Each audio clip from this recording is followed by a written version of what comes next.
Cool. Um, Good day, everybody. Good day, everyone. Welcome to class today. And it's still Victor Okok, your NodeJs beginner trainer.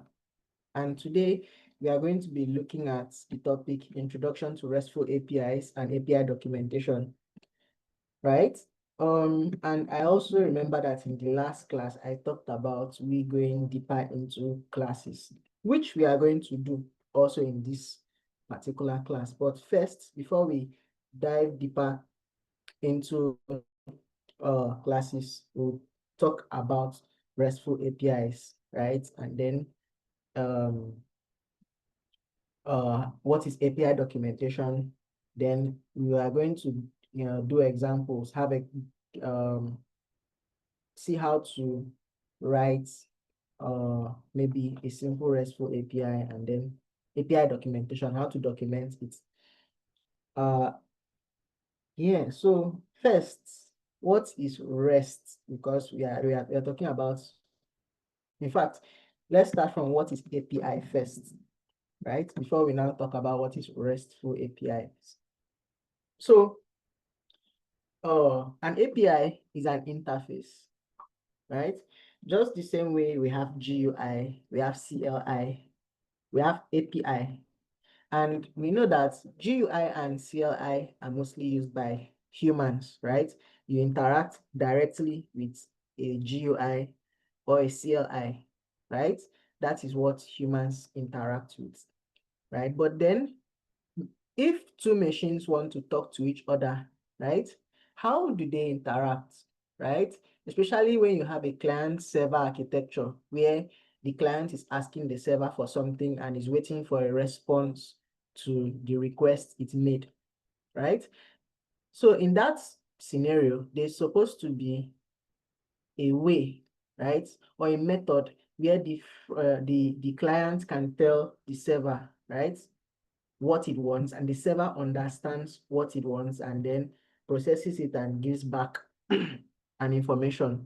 So applications use API to communicate with other applications. So when you have your client-side application, your server-side application, the client uses an API to communicate the um, with the server-side application, right? So that's where API comes in. So API, the full meaning of API is Application Program Interface, and it's an interface just like GUI. So since it's an interface, it will require that something or somebody reacts with interacts with it. And we just talked about GUIs, that GUIs are the GUIs and CLIs, right? GUI is graphical user interface, or graphical user interface.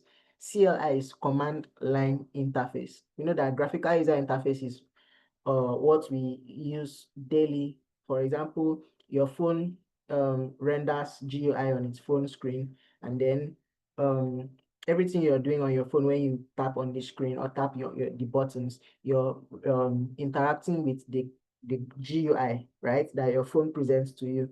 And then when we talk about CLI, you're talking about command line interface, like the terminal that you use to execute your node file, right? That terminal is your CLI. And before GUI came out, there was usually CLI. In fact, this first set of computers that came out didn't have a GUI. So once you boot up your PC and your PC gets to the final screen that you can start interacting with, what you get presented with is a CLI. And when I mean CLI, like a full black screen with a cursor. And then everything you want to do, navigating through files, installing application, removing application, everything you want to do, you're going to do it. You'll be doing it on that CLI. And it was difficult because people needed to learn the commands that are to be used for the CLI, right? And then that wasn't comfortable for everybody. So that's where the thought of having a GUI came in. So GUI where you have maybe buttons, you have pictures, you have text, that you can click on. You have objects you can drag on your screen to different positions on your screen and all those things, right? That's where GUIs came in. And then when you build these GUIs, and you need a way that what you've built, maybe a mobile app, maybe a mobile app, maybe a fridge, for example, maybe anything that is on the client side that can connect to the internet. You want that thing to be able to interact with other applications, right? That's where an API comes in. That's where an API comes in. Okay. So the API is that interface where your application, so your application now is like a human being interacting with another application, right? So now that's how APIs work, right? They help two applications talk to each other. Now we have what is called RESTful APIs. And what are RESTful APIs? So REST is a short form of representational state transfer. Representational state transfer. So RE is for representation, ST or S is for state, and then the T there is transfer. So they usually call it REST API, or you can call it RESTful API. The full there is just addition. You could call it REST API, introduction to REST API, or you can just call it RESTful APIs. Anyone, or a RESTful API. Right, and now what makes a RESTful API unique from any other kind of API is that it has this request response fashion, okay, where you send a request to, as a client, you send a request to a server, and then you wait for that server to process it, and at the end of the day, you get a response. And most times the server doesn't keep your information, or the server doesn't remember you at that point that, okay, you made this request before, and then you're coming back to maybe make another one, for example. So each in representation state transfer kind of APIs, right? What happens is that the state you're transferring at that time of your request and response is not preserved. So I'll give an analogy, right? But I want to just further explain it. Now, when you send for a RESTful API request to be completed, first, a connection is opened between the client and the server, right? So there's a form of handshake. Your client connects or handshakes the server, tells the server, I'm about to send you a request. Oh, are you there? The server responds with, okay, no problem, I'm there. Then the next thing that happens is you send your request to the server, right? When you send your request to the server picks that request and processes it, and then sends back a response to the client that asked for that particular request. Now, as the server has sent back that request, the server has not marked that particular client, that if that client sends back on that request, to remember that it's that client. Now, once the server sends back a response, once the server sends back a response to the client, that connection that happened before the request was sent and the response is sent back, that connection is closed or terminated. Now, if the client sends a request again to the server, that is treated as a totally new request. So which means the client will have to open a connection with the server, maybe that handshake I was talking about.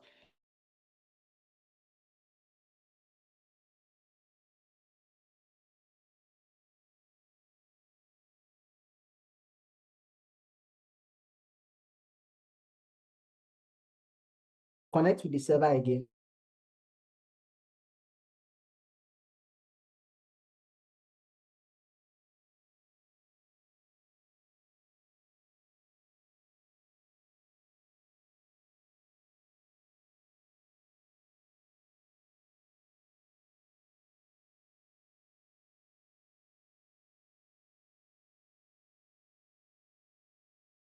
sends its request to the server, the server processes it and sends back a response. And once the response is gotten by the client, then terminated again.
Can you guys hear me?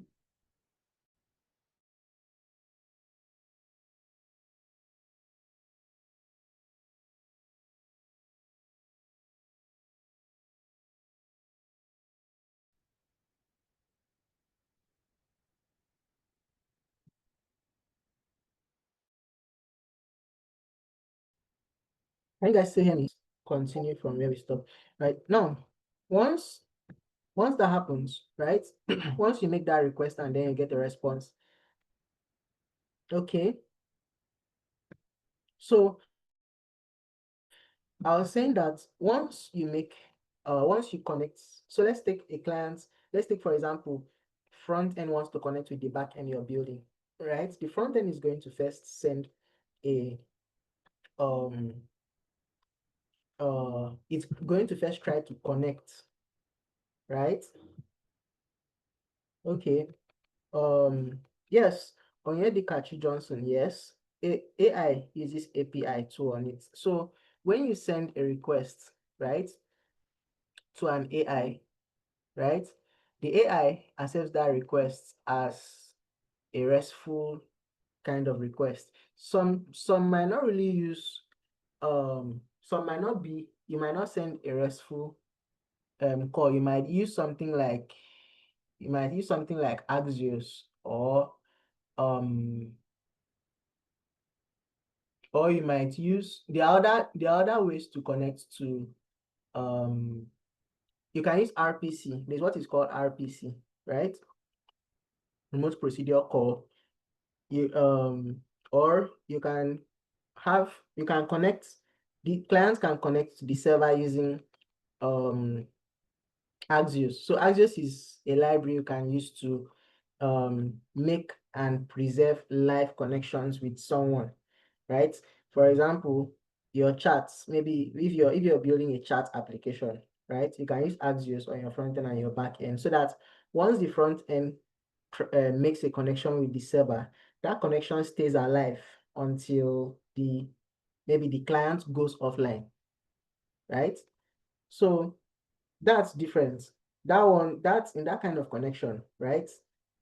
What happens is the client connects and preserves that connection, right? The client doesn't connect and disconnect later on.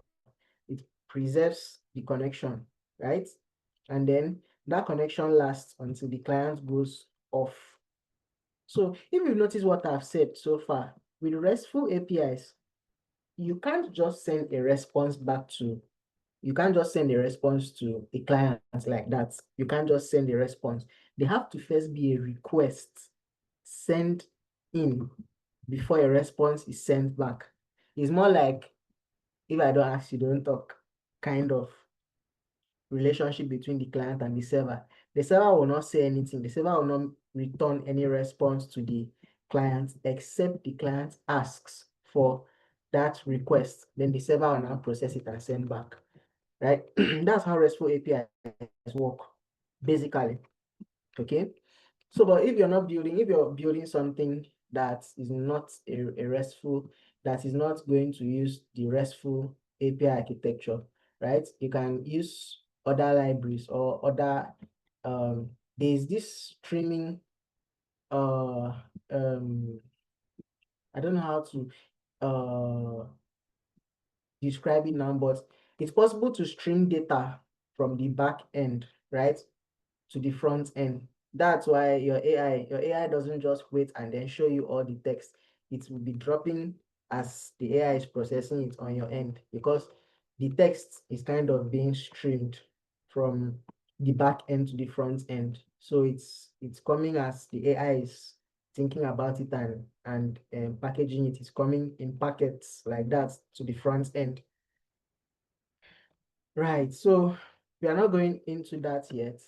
We are just going to talk about RESTful API. So now there are what is called HTTP, should I say, rules, right? So the first thing that you notice about um, your RESTful APIs is that it has a method. You always have a method to to um, to use for your request. So for example, I guess you guys have heard of get request, post request, put request, delete, things like that, patch, you know. Those requests are HTTP. And what's HTTP? Hypertext Transfer Protocol. It's a protocol in which your REST APIs through from. So for your front end to send requests to the back end, it has to go through HTTP, right? It's a protocol that your your request pass through to get to the other end. The response would also go through the same HTTP route to your client. So that protocol has a standard. For it to send this kind of request through HTTP, you have to you have a request method, which I've talked about. So get method, right? Get method is used if you're, as the name implies, trying to get information from the server. For example, you want to get the profile of somebody. You want to get a list of users or a list of products, for example, right? You you want to maybe search something, right? Then you send a get request with your search keyword to the back end, and then the back end sends back a response that has the list of what you're looking for. So that is mostly a get request. It's used to get information from the back end, right? Then there's also post request. Post request. So post request is used when you want the client to be able to create create information or create uh, data on your back end. For example, someone trying to come to register on your platform. Let's say you're building a platform and you want users to be able to register.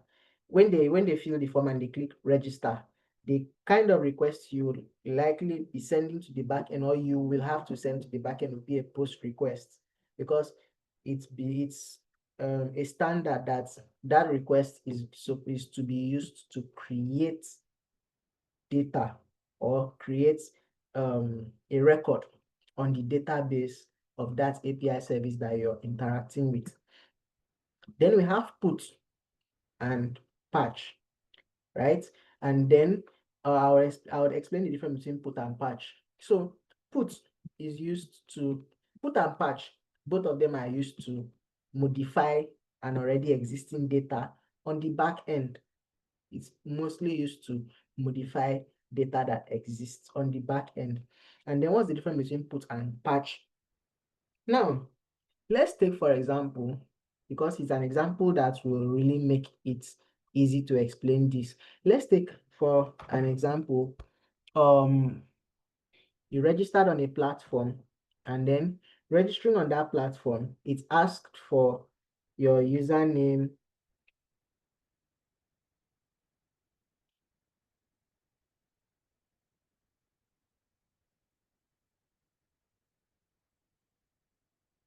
Okay,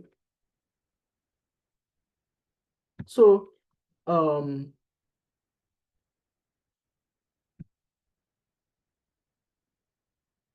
let's take, for example, you can't see my screen. Okay, let me stop sharing and try to share again.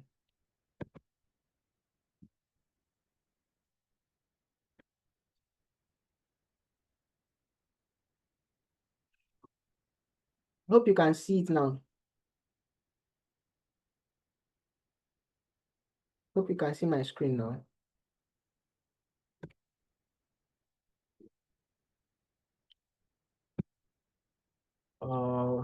So if you can't see my screen, it's actually not from my end.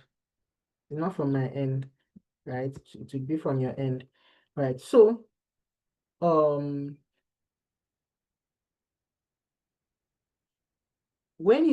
let's take, for example, right? You registered on a particular platform, and then you have, maybe when you were registering, it just asked you for your email, your username, and your password. Those three, right? And then you registered. And then when you after registering on that platform, of course, the register is a post request. You don't go to your profile, and then you see that there's a space for phone number, and you did not supply that phone number, right? And remember that this phone number is part of the record for creating an account, right? Or for the account model or something like that. Now, or let's take, for example, profile picture and phone number. You did not supply those ones. So there's like a default avatar there, and then there's no phone number. The moment you update your phone number, or you update that profile picture at that time, that it didn't exist, that record, that particular property didn't exist on the record on the back end, what you would likely be sending is a put request. Then patch is used when that data on the record already exists on your backend. For example, you want to change your name on the back end. Maybe you put your full name, but you want to now remove your surname. Remember that your full name already existed on the back end, but you're just changing it, and you want to put your surname, right? You would likely be sending a patch request. So put request is used when you're trying to add data to a record, and that data you're trying to add to the record did not previously exist on the back end, right? While patch is used to update a property in a record that already exists on the back end. Does it make sense? But now, mostly now people don't actually separate that, right? Maybe they could use a put request and just state it there that if this record already exists, update it. If it doesn't exist, add it. Short and simple. So they don't have to create different routes that would update the same record. Okay. Then delete, of course, is used to remove or to delete a record. And then there's what is called soft delete. Okay. So like the LMS site. So there's what is called soft delete, right? And soft delete is used to delete an information, or to create an illusion of a deleted information without actually deleting that information. So let's take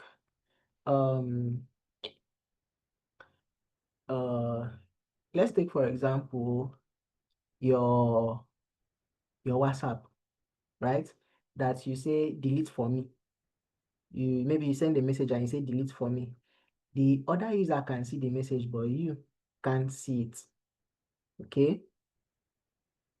Now, at that point, what is implemented for the deleting of message is soft delete, because the message still exists, but they are just hiding it from you and giving you that illusion or giving you that belief that it doesn't exist, right? So that's what is called soft delete, right? And then your normal delete, right, which is actually removing the information from the database. So you can implement that on the delete route. So when you can say, oh, if someone is trying to delete his account, you do soft delete. Yeah, SOFT, soft. Soft, like something that is not strong or hard. Soft delete. Yeah. Right? So that's how that works. There are different. Then also, apart from having say like soft bread, apart from having apart from supplying the method, there's another thing you're going to supply, which is the route you're querying, right? So the route is going to be defined by the back-end engineer, right? And it's going to be also documented on the API documentation. So that's that route could be, for example, maybe the route to register users could be /users. Then there could be a GET request to get users. Then there could be a GET request to /user / the ID of a particular user to get a particular user. Then there could be maybe / products to get a list of products. Then there could be a route, maybe. So a full route could be localhost colon localhost, then we take yeah, HTTP, then colon with 2 /, then you have localhost / maybe users / the ID of a user you want to get. Okay, that is an example. And the routes are usually defined by whoever is creating them. It's defined by those people. Right. Then what else is used? Now, another thing you're going to be sending to the back end, right? Or via RESTful API, following the HTTP protocol structure, is you're going to be sending a header, what is called a header. So the header gives more information about the kind of request that is being sent. For example, the header can contain the details of the device that is sending.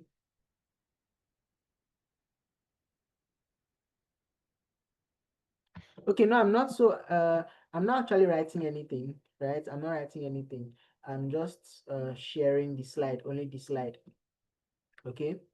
When I'm about writing anything, I'll take you guys back to either Postman or Postman or VS Code. Okay. Right. So I was talking about the request headers, right? So you have a request header, right?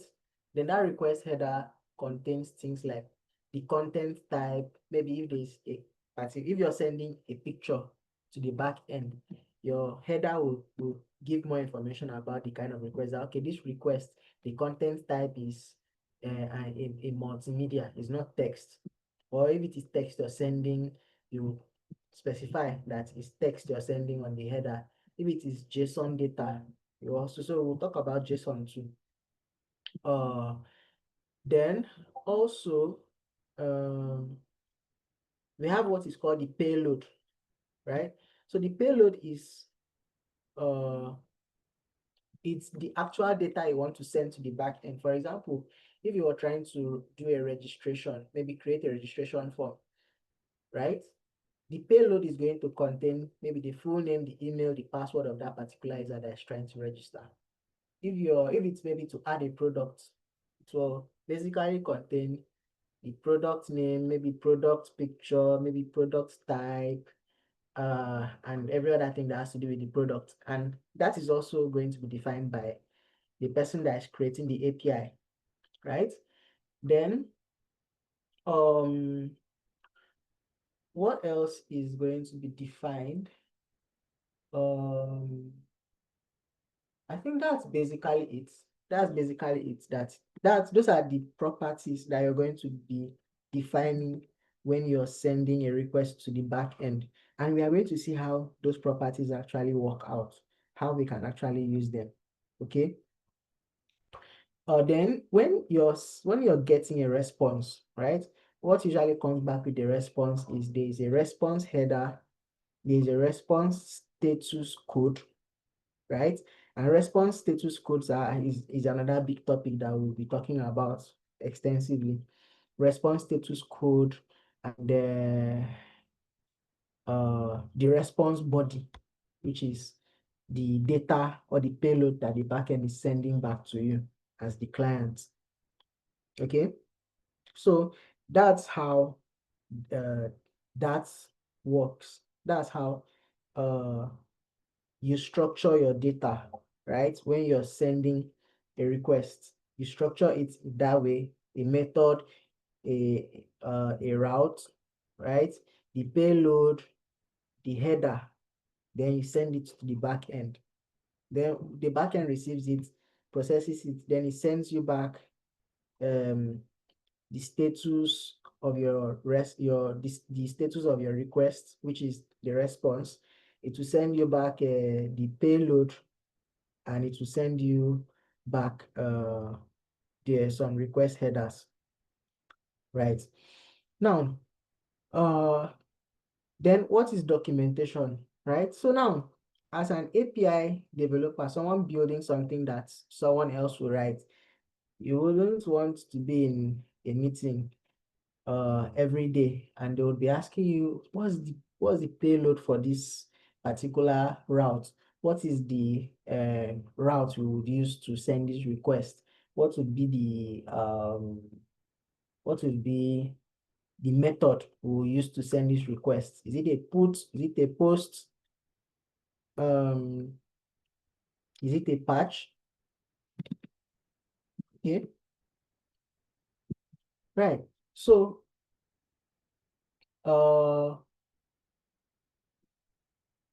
you will need a way to write a documentation or write a description about your API, right? You will need to be able to describe your API to the user. Tell your user, okay, so this is how, or sorry, not your user in this case, the client, whoever is developing the client, you design an API to explain and you design an API documentation to explain how that API works. And you can use pen and paper and write your API. And anyhow that you want to do it, you can write it on pen. Don't mind me. But basically, the documentation is just a piece of document that explains how you're going to use it. You're going to use that other API can be used. Okay. Now, you can write that API documentation inside or using tools like Postman. There's Postman, there's Swagger, right? Those are like the very popular ones, Postman and Swagger, and there are others also. There are plenty others actually. Okay, but then these are the two that I can remember and that are very popular, which I've used, right? And I mainly like using Postman because I don't really like the idea of writing documentation inside your code, except you're using something like maybe Nest.js, right? But if you're using Express, then you have to write uh, the documentation in form of comments. The special way to write those comments on your API, and then once you compile it to or once you run the back end, you specify a route that you can use to get the documentation, and the documentation will render. Well, to some people here, I might be speaking in tongues. So um, let's actually look at one. Let's look at a documentation, right? And this is Postman, right?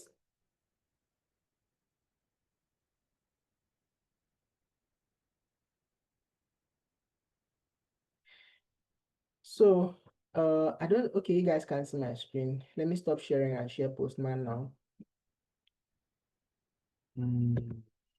Yeah.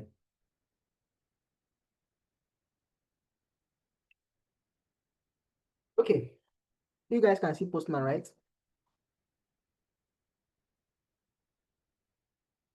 Hello? Okay, cool, nice. You guys can see Postman. So this is this is how Postman looks, right? And let me create a new request. Let me just click new. Okay, I think this will create a collection for me. New. So when I click new, it tells me what kind of request do I want to create. Is it an HTTP request? Is it a GraphQL? Okay, this is quite new. There is an AI kind of request. There is gRPC, WebSockets, socket.io, MQTT. There is a framework called Mosquito that is used with MQTT, just in case. So MQTT is a message broker used to send, mostly used with IoT, Internet of Things, right? Then this Socket.io I was talking about. Socket.io is a framework that's built on top WebSockets. So Socket.io makes it easy to use to have live sessions, or should I say live connections with a server, and then it can listen to events on the server, and the server can also listen to events from the user. So like probably if you're creating an application, right, that maybe people can send messages with. So as you're typing, right, you're emitting an event to the back end, telling the back end you're typing.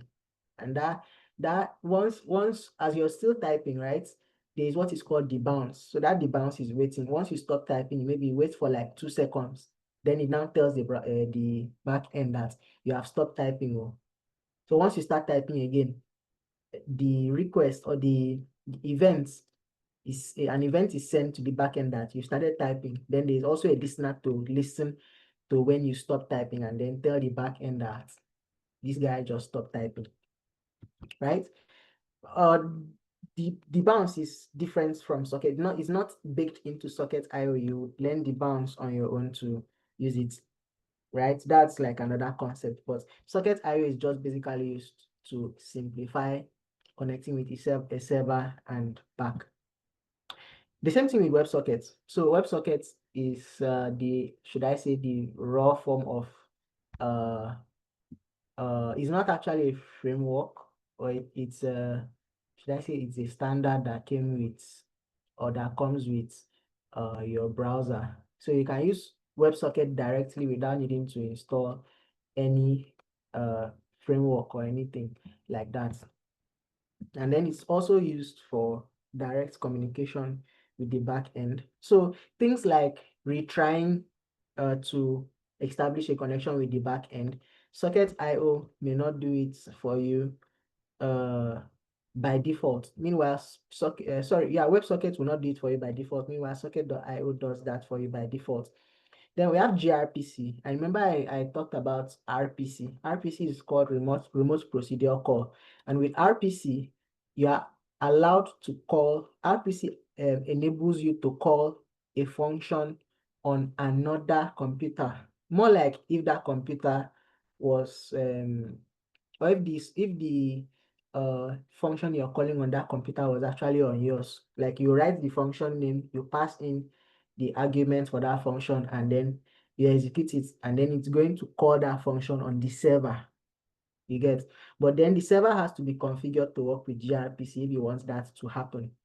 Without that configuration and a proto file, PROTO file, without a proto file and the configuration for RPC, it won't work. And then you might be wondering what this G is doing. So the G here stands for Google. So this is Google's RPC implementation, or Google RPC's modification for the default RPC. Just how as we have WebSocket and we have socket.io that is built on top WebSockets. So we have ordinary RPC, and then we have gRPC that is built on top RPC by Google. Then we have this AI. So I think this is used for large language model, testing and tests. So I guess this is used to send requests, right, to an AI directly without the need of using HTTP to send that request. Right? Okay, it will still pass through HTTP, but it won't actually be a RESTful kind of request, I'm sure. So this is actually new. Then we have GraphQL, right? GraphQL developed by Facebook, used to send requests, right? And describe a request from the front end, right? And I heard there's just GraphQL makes use of just one route, and then per the request you want to send via GraphQL, you have to describe what information you need. And then when you send it, only those information will be sent back to you. Then we have the HTTP, which is the one we are concerned with. The ones we ourselves are going to use, which is the ones that have the request method, the URL, and everything. Don't forget about mosquito sha. Anyways, so let's start that. So once I click on it, you see that it presents us with this interface, right? And then you will see that here we have a drop down for the different kinds of methods. So these are like all. So I was talking about get, post, put, patch, delete. So these header and options, right, are used by the front end to get information that don't really require a payload, right? So the header and options, they are mainly used to get information, right? And those information don't require that you need to create a route for it and say, oh, okay, this route. So this more like is used to ask the back end, like directly some questions, or get information from the back end from what you're building your API on. It's trying to get the information from there, right? So you don't necessarily need to write any route for this too. So the reason I limited the my explanation to these ones is these are the ones you could use to write your API, right? Then this is where you specify your URL. So maybe I'll just write google.com or https, right? Google.com. So now this part that I wrote HTTPS is the protocol that we are using. We are using HTTPS. If you were using WebSocket, this would be WS or WSS if it is secured. So it's HTTPS we are using, right? And then here, the google.com itself is the base URL, right? Is the base URL we are going for. Then if these maybe the / users, for example, these users would be the route or the path. You could call it path or route that you're querying on the server that is running this google.com or accepting requests for google.com. Okay. So, and one other key thing to note, get requests and I think delete requests. Get requests don't accept a request body. Not as you can specify a request body here with get, but when you're trying to send the requests from like a mobile app or from your front end, you will find out that maybe you're using something like Axios and you try to put a request body, it will underline it for you that you cannot send a request body, and it's not good to send requests body with get request. And we'll talk about request body. So let's make a request with just https google.com, and then that's a get request. Let's just send that and let's see the response. Now most likely it's going to respond with HTML for us to see. It should respond with HTML for us to see and use. So I'm just waiting for it to show. Okay, could not send why google.com. So I think I need to do www.google.com if that is what it wants.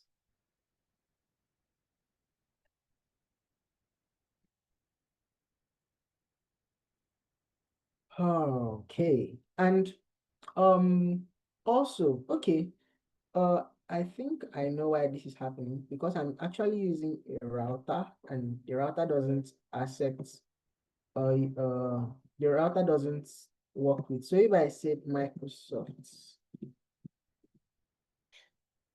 Microsoft.com, or is it Binge? I can't remember. Okay, yeah, cool. Right. Now, we've sent a request, a get request to Microsoft.com. And also, mind you, anytime you go to your browser, when you open your browser, you type any address, right? And then you press enter. You're actually sending a get request to that address that you typed. Anytime you're typing an address, whether on your phone, on your laptop, as you type the address on your browser and then you press go or enter, then it starts searching. You're actually sending a get request. You know it now. Okay, so we sent that get request to Microsoft.com and then we receive a response here. See, we receive a response. So let's see what does our response contain. So our response contain head, HTML. So it's basically returning back HTML to us. So if you check here, it returns HTML. It's checked here that is HTML that is returned to us. And then we can see other things here. Pre-connect, whatever. Links to different parts of or different subdomains for Microsoft. Okay, can see that there's TikTok here. What's TikTok doing? And the rest, and there are more. So this Meta helps in SEO, search engine optimization. Canvas type is web. Is tented false, whatever that means. When you start working in Microsoft, you can find out what it means. So there are more of the meta tag. So we shouldn't go through each of them. Let's preview so now this preview is going to show you how it looks on a GUI, so it's going to try to convert the HTML to something that's usable, right? To something that is readable. So that's HTML you're seeing here. That's what you're seeing here now. Okay, achieve the extraordinary. This is yeah, cool. Now, if you notice, the Microsoft backend sent us HTML, right? Let me try another one. Is it so? I think it's api.github.com/ users /VICT. Okay, I'm not even sure of this link. I guess it's correct.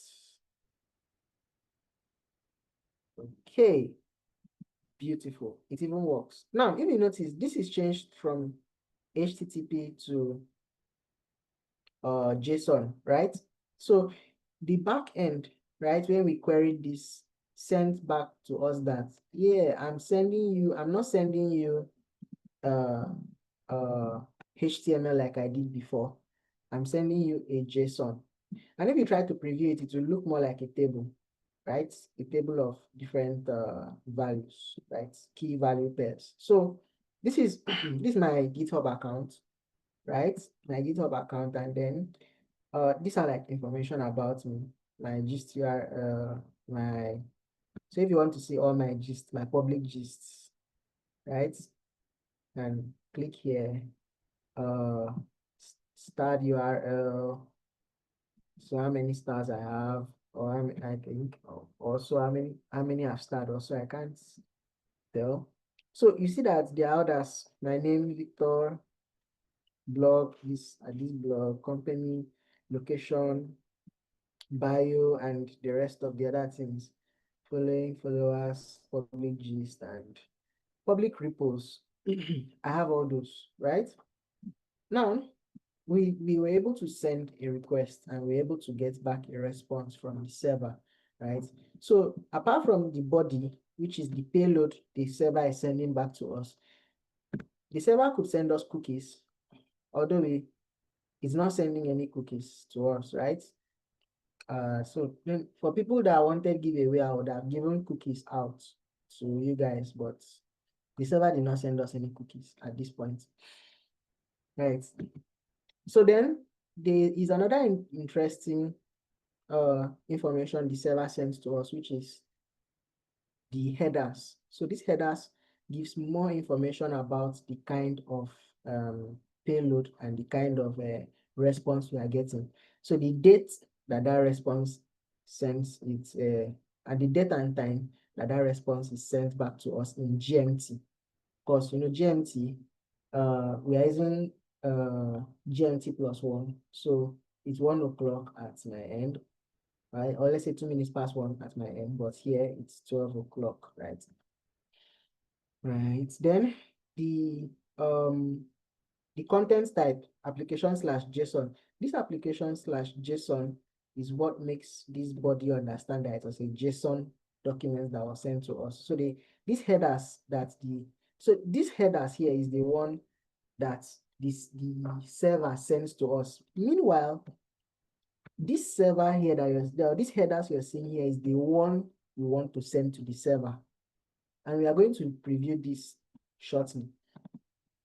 So CatchCon, okay, this character set is saying the type of character set that is coming back from the back end. Is it an ASCII character set? Is it a UTF character set, right?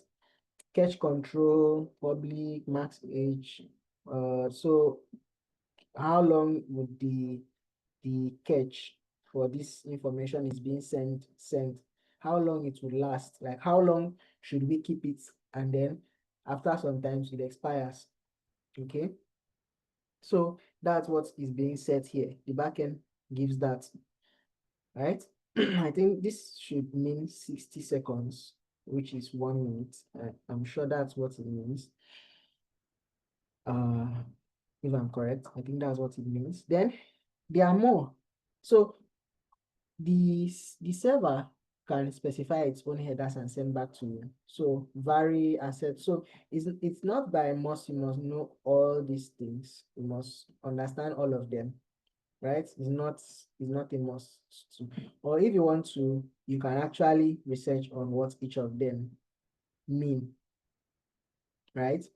And this e tag is usually it's used, I think it's used to differentiate the requests. Like if you send two identical requests to the server, I think the e tag will always change per request, right?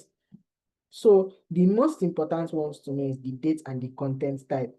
So the date that request was sent, the content type, which other one? Okay, allow origin. So this allow origin is saying where, like, what server can interact with us. Like the backend is basically telling you, okay, yeah, you're allowed to interact with us. So this asterisk here means any server can interact with us, with the backend, with GitHub, right? Or sorry, did I say any server? Any client can interact with GitHub. So if the clients were restricted, GitHub wouldn't even answer us. If our link, or if maybe, let's take for example, I hosted a front end and I'm trying to make my front end to communicate with GitHub. If GitHub did not whitelist my base URL or my address on their server, I won't be able to talk with uh GitHub. Okay, my API won't be able to talk with or exchange information with GitHub. So this asterisk means anybody can actually send that. Now, that's mostly, and then you find this 200 here. Remember that we talked about status code. So there's status code for different purpose, right? So any 2xx, so 2xx means 200, 201, 202, 205. It has 2 in it, 2xx, right? Signifies a completion or a successful request, which means that is a request the server was expecting, and it's processing it. Okay, so 200 means your request was successfully processed. It just means successfully processed. Okay, there's 201. 201 means created. So that means we should understand that now 201 is used with post requests. So if you're making a post request, right, and then the server is processing that request, or let's say storing the data you're sending to it. When you're sending a response, right, you're going to send it with a 201 status code, right? You're going to send it with a 201 status code back to the client. So when the client or when the developer that is building the client side sees 201, it will understand that beautiful. The server accepted and processed my entry, right? So I think 202 means it's continuing to process, like it's not done processing, but it's just telling you, oh, okay, we've received your request and we are processing it. So that one mostly happens when you transfer money. So sometimes when you transfer money, if you've noticed, let me use OPay for example. If you've transferred money with OPay before and maybe it tells you processing, it doesn't show you successful yet, it shows you still processing, right? That's still processing there.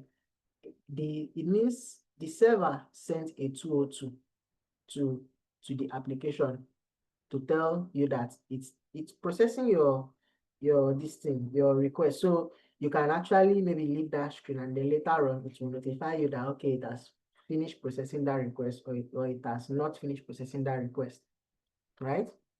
And then 400 or 4xx means client issue. Client, that's the 4xx is used to signal that the client made a mistake somewhere. Okay, before we even go to 4xx, 3xx means that is mainly used for redirecting. For example, if you want to temporarily redirect a user to a new route. Let me give an example. Before, Ripple website used to be ripple.it, but now they use rippleit.com. Now, if you try to go and visit ripple.it, that's repl.it, you will notice that that website will try to load, then it will redirect you. The route is going to change from ripple.it to rippleit.com. Now, what those people did is that they made it that when you visit the site that they are no longer using, or the link they are no longer using, they configured a redirect, an automatic redirect that takes you from the former site to the new site so that you can then still interact with their product. So that helps in sense of maybe when your link changes. For example, there's this other site that their link was or their link changed. I can't really remember. Let's say it was a.com and then they now changed it to b.com because they sold the company to someone else. Now, or to a different person or to a different company. Now, if you try visiting a.com, it will load. Then it will now change. That a.com will just automatically change to b.com. Now, what makes that change is the 3xx status code. So that 3xx, there is one for permanent permanent redirect. There's one that signifies a temporary redirect, and so on and so forth. You can read about them. Then 400 is used to signify that the client made a mistake, or the client is the one at fault, or the client is the reason why that information is not being processed. So we have 401, right? 401, or let's start from 400. 400 is saying means like client's error. So maybe, for example, you send an incomplete information to the backend. Maybe you're trying to register. You created a register route as a backend developer, and then the front-end developer trying to use the register route. Maybe your register route accepts full name, email, phone number. Oh, sorry, full name, email, password. But then the front-end developer just supplied inputs for only full name and email, no password. When that comes, right? When that request comes, it's most likely that you should send back a 400 with an with a message, an error message. So the 400 will tell them that a developer that understands will know that, okay, the backend is trying to tell me that the reason this request isn't processed is because of me, is because of my own error, an error that I made. So that's 400. 401 means you're not authorized, right? You're not permitted to access a particular resource. So if the developer is trying to send a request to get, maybe for example, as a user, right, viewing products on a product's platform. As a user, I don't mean as an admin. So as a user, I should not be able to edit products. It should be only the admin that should be able to edit products. So if peradventure as a user, you see a button that you can click to edit products, that button, or maybe you try to edit the product, right? The backend should be able to send you a 401, right? 401 telling you, see, you're not allowed to edit this because you're not an admin, right? There's 404. So 404 is not found. So I'm just giving examples of this. 404 is not found.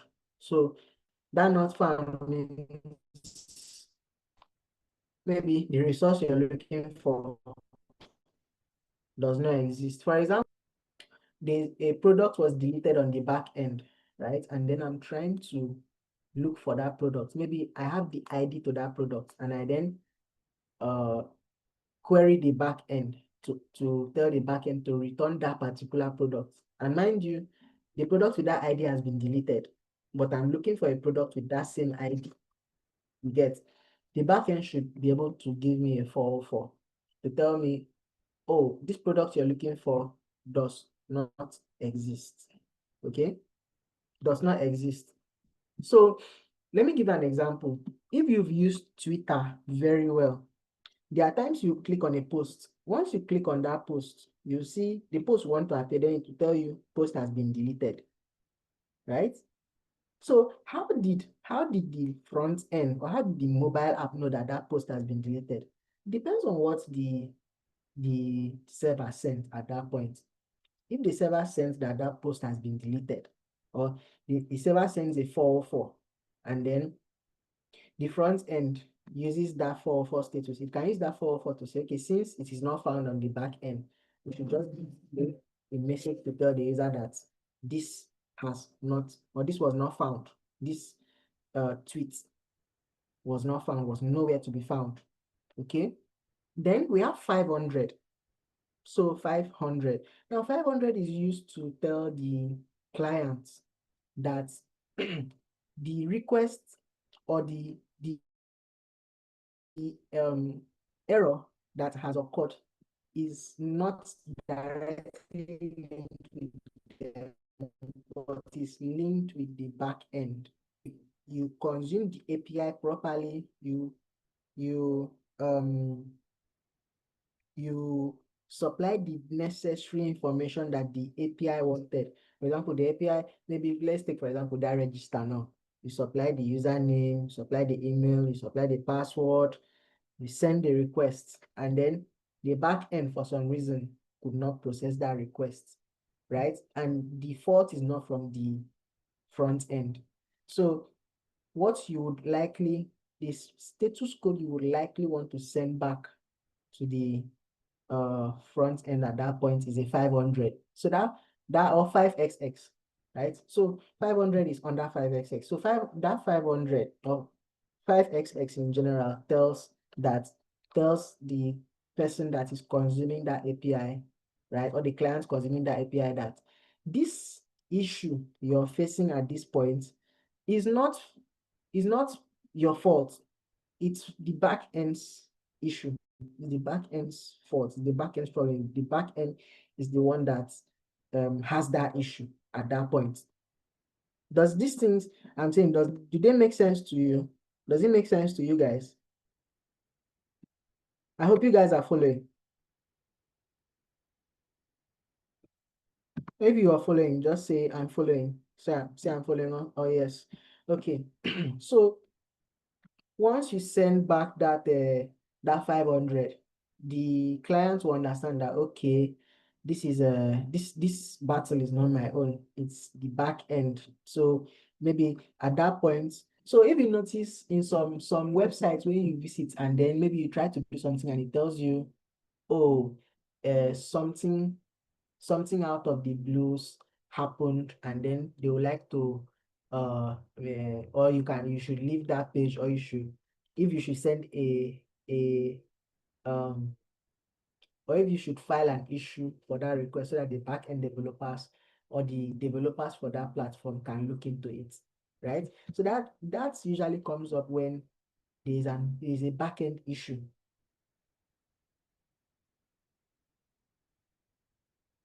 Okay, that happens when there's like a backend issue, and then uh uh they design that form to tell you that, oh, okay, something went wrong, which means it's not actually your fault, it's the back end, right? So we've talked a whole lot about both of these or how to use uh or how everything about the protocol, right? HTTP, and how to design your requests and send, and then the response it will bring back. I remember we wanted to look at these headers. So let's look at the headers. So now, if you look, cache control, no cache. So this cache control is trying to say that we are not catching, or we are not telling the server to catch anything. Just take our request like that, right? Don't catch it and then try to return the cached information for us if we try this request a second time. Then postman token, that one is calculated as the request is sent, whatever that means, right? So this postman token is not, I'm not sure it's being used by the back end of github.com for anything, right? I'm not sure it's being used. Host is also calculated when request is sent. So the host is like who is sending the request, which is this agent, which is this person. Then user agents also talks about the platform that is sending that request. So the platform is Postman runtime, then with the version. Then accepts. Well,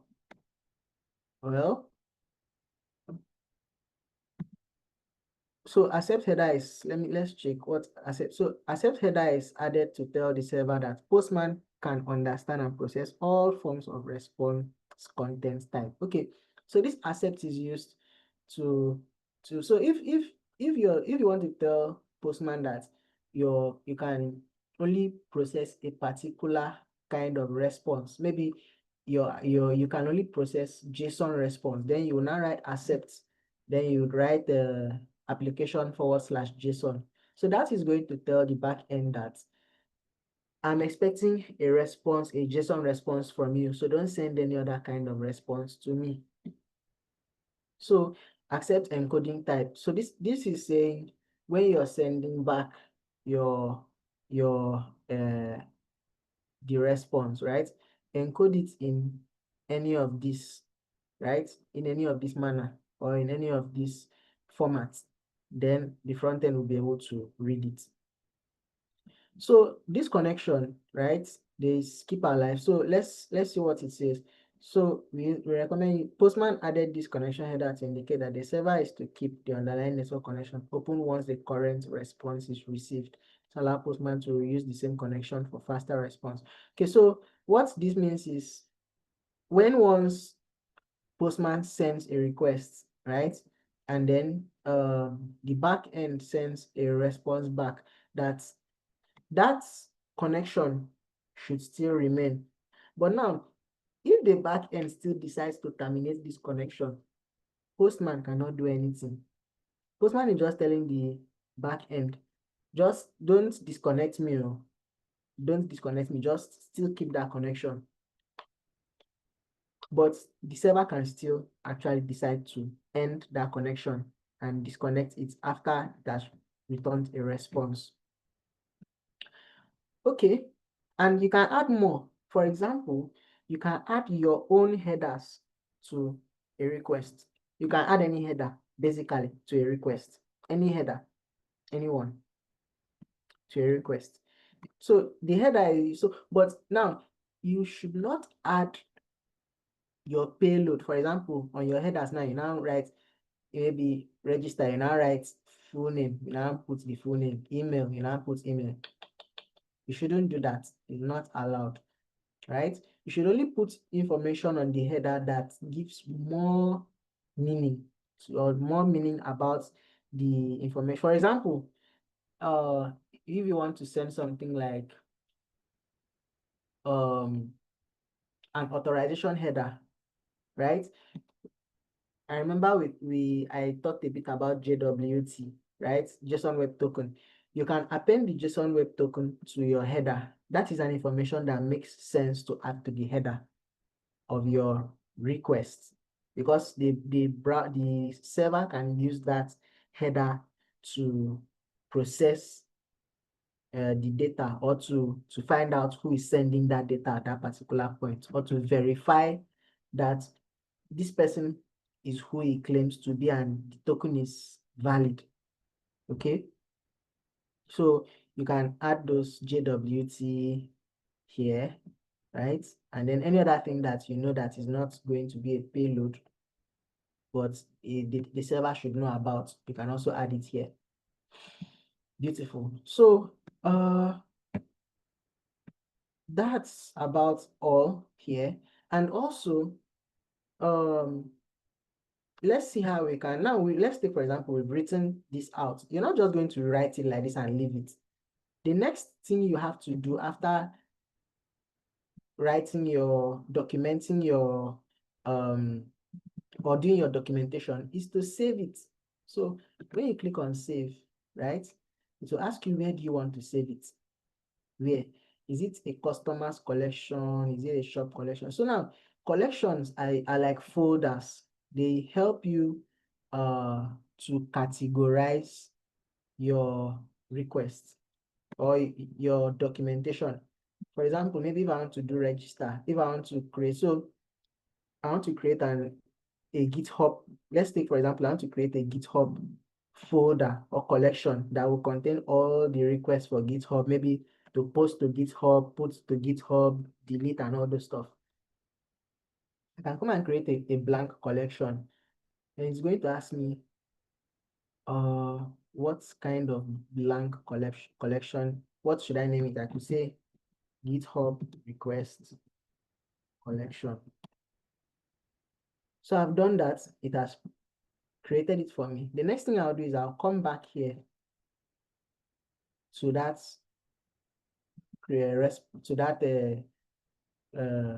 documentation, or to that request. I'll give it a name. I'll say get my profile, or get user profile, because I'm a user. So get user profile. Then I choose it that I want to save it inside GitHub request collection, and then I click save. Once I do that, you notice that there is this GitHub request collection, get user profile being saved here, right? Then if I want to create a new one, I can just come to these three dots and click add request. Maybe the request I want to add now should just give me a list of users, maybe a list of random users. So I'll just copy that, come here, paste it. I'll first try it to see if it is working. Okay, beautiful. So it's working, right? It gives me a list of users, so a list of some users. See, so these are users, right? Let's just see. Dummy users, type user public this ID. It doesn't give me a name. I don't think it gives me a name. Login ID, avatar. So it just gives us a list of random users, right? I want to also save this. In fact, see it here. It's already here, but we need to give it a name. So to give it a name, you just click here. Since it's already created here, you want to give it a name. So what is the name you will give it? Maybe you say get or users list. No, it's good practice not to repeat the response or the request method you're using. So instead of get user profile, you should write user profile, not writing get user profile, just user profile, users list, right? If there's a delete, don't after using delete, don't go and write delete user, just write user there. Like for example, I mean, if you created a collection like this, maybe sorry, a request like maybe delete user, maybe you say delete here, right? You then don't write delete users like this. No, rather than writing delete users, you just write users. So anybody that comes, and let me save it, anybody that comes and check will see there's delete on the side, and then there's users here, which means this request is concerned with removing a user. So and you see, you can actually come and look around, right? Each time, so if I come back here and then I make any updates or I edit anything here, anything I edit here, after editing it, I have to come back and click on the save button to save that change, so that if someone else is viewing this documentation, the person will also get that change. Okay, I hope you guys are following. Is there anybody that is confused? Anybody confused?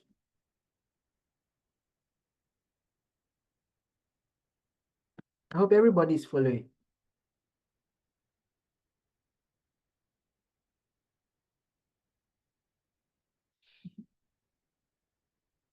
Okay, right. So we've done a whole lot of talking.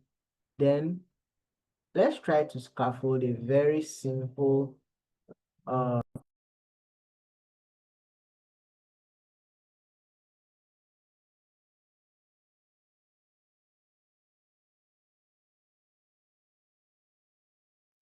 let's try to scaffold a very simple project, right?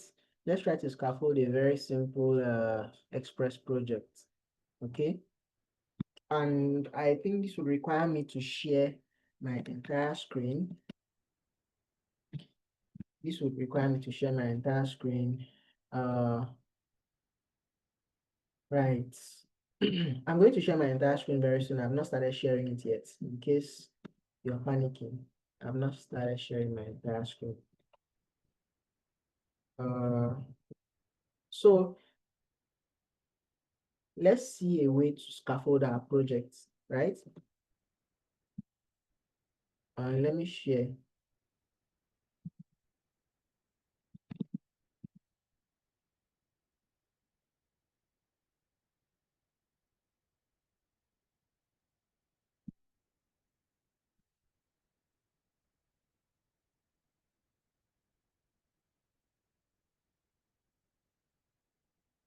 So just give me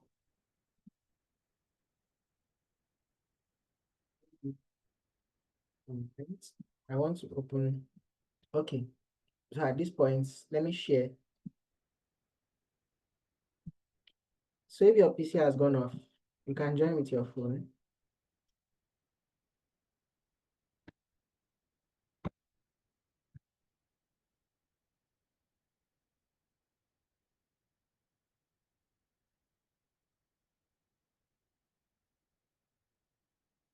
Okay.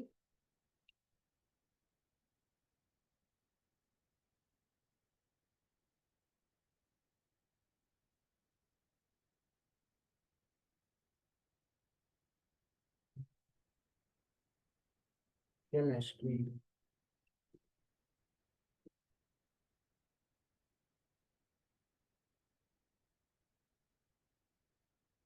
I'm allowed to share my entire screen. Why?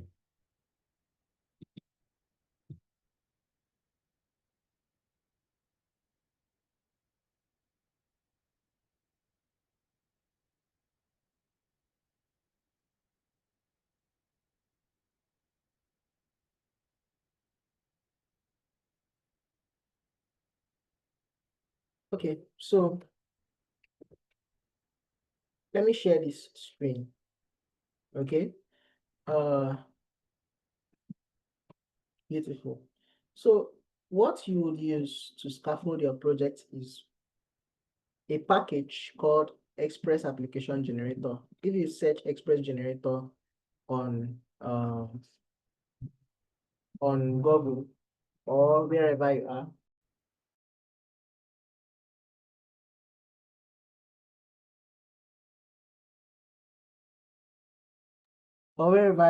sorry about that, you'll see an Express generator there.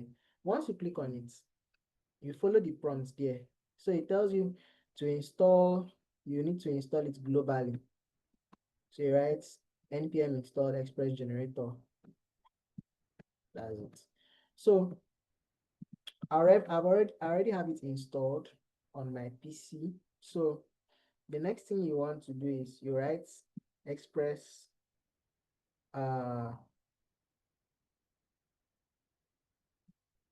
express and then the name of your application.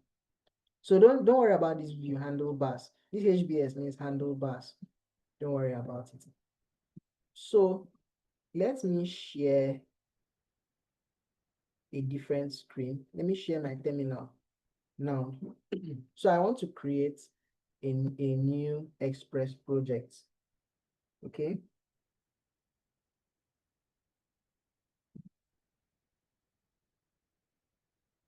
I want to create a new Express project. So to do that, I hope you guys can see the terminal now.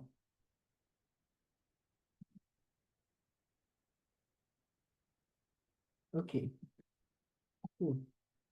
So I'm in the root of my document of my PC, right? Or I'm in the home side of my PC, not really the root, right?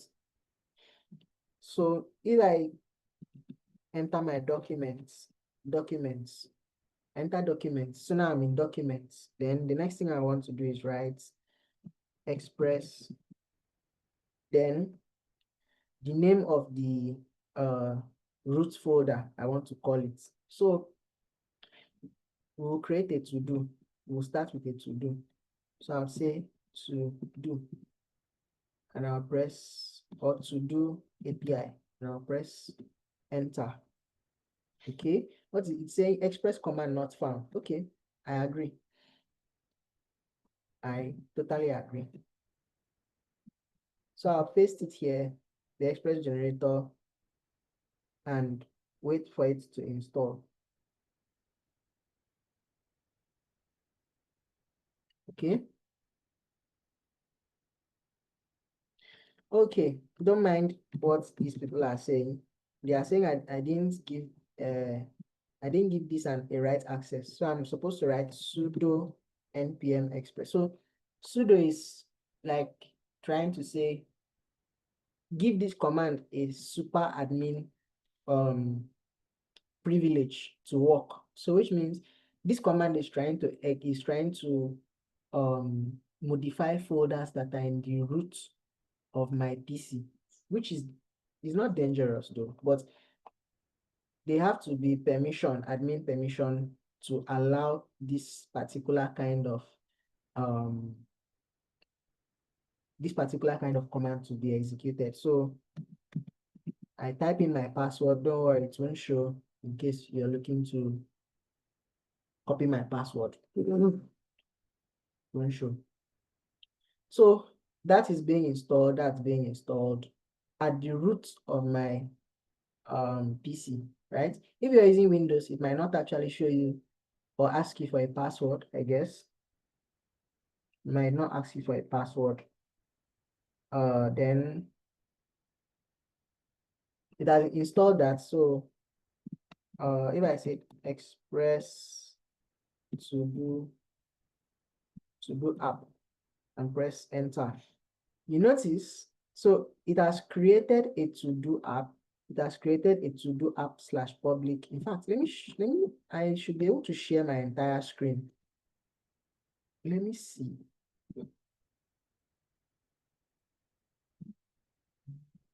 Okay. Yep. Okay. Let me still share this one.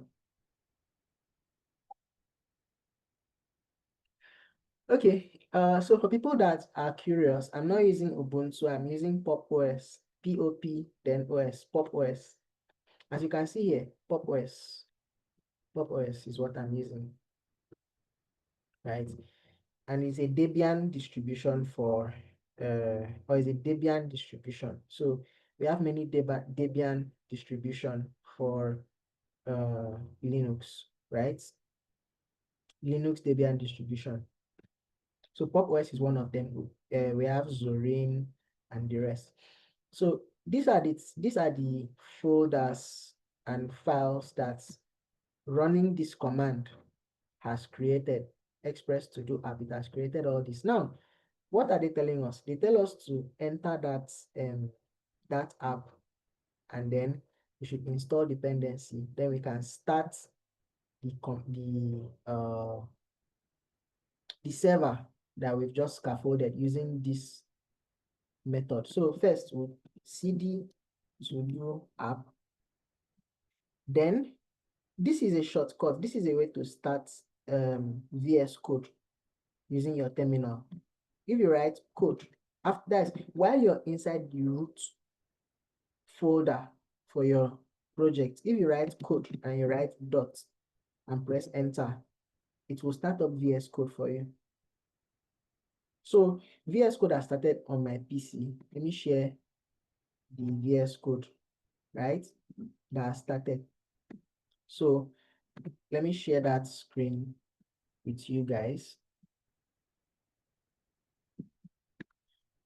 So if you look, we have VS Code opened up, and then we have some folders that are being created, right? We have folders that are being created already, and I'm going to explain them one by one, right? I'm going to explain them one by one. First, we have package.json folder, and This package.json folder is used to manage any third-party package you install for this project or for this to-do app project, right?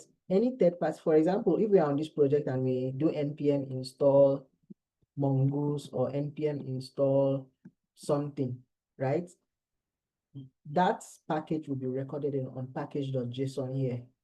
So if we click package.json, we'll see that we have a name to do app, we have version, we have private of true scripts. In fact, let's try to spin up an application without going through all this process. Let's try to spin an application.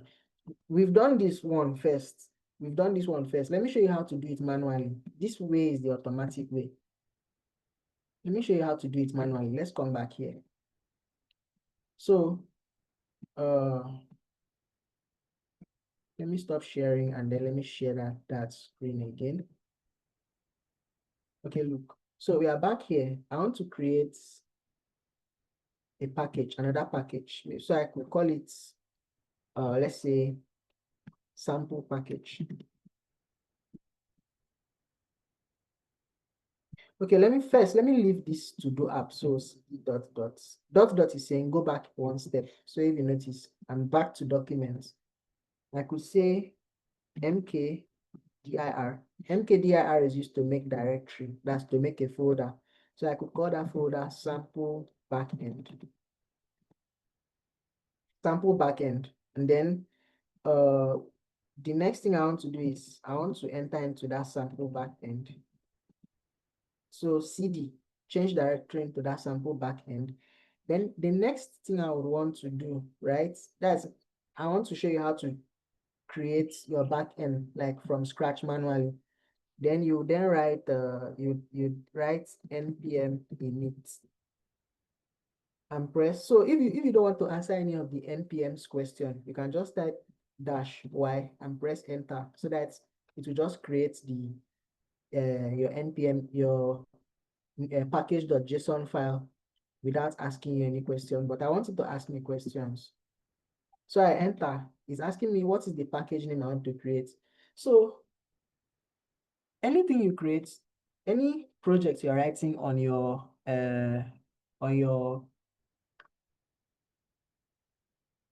using Node, right, and npm, any project you try to spin up using Node and npm is a package. So even if you're writing front end, it's still a package that you're writing.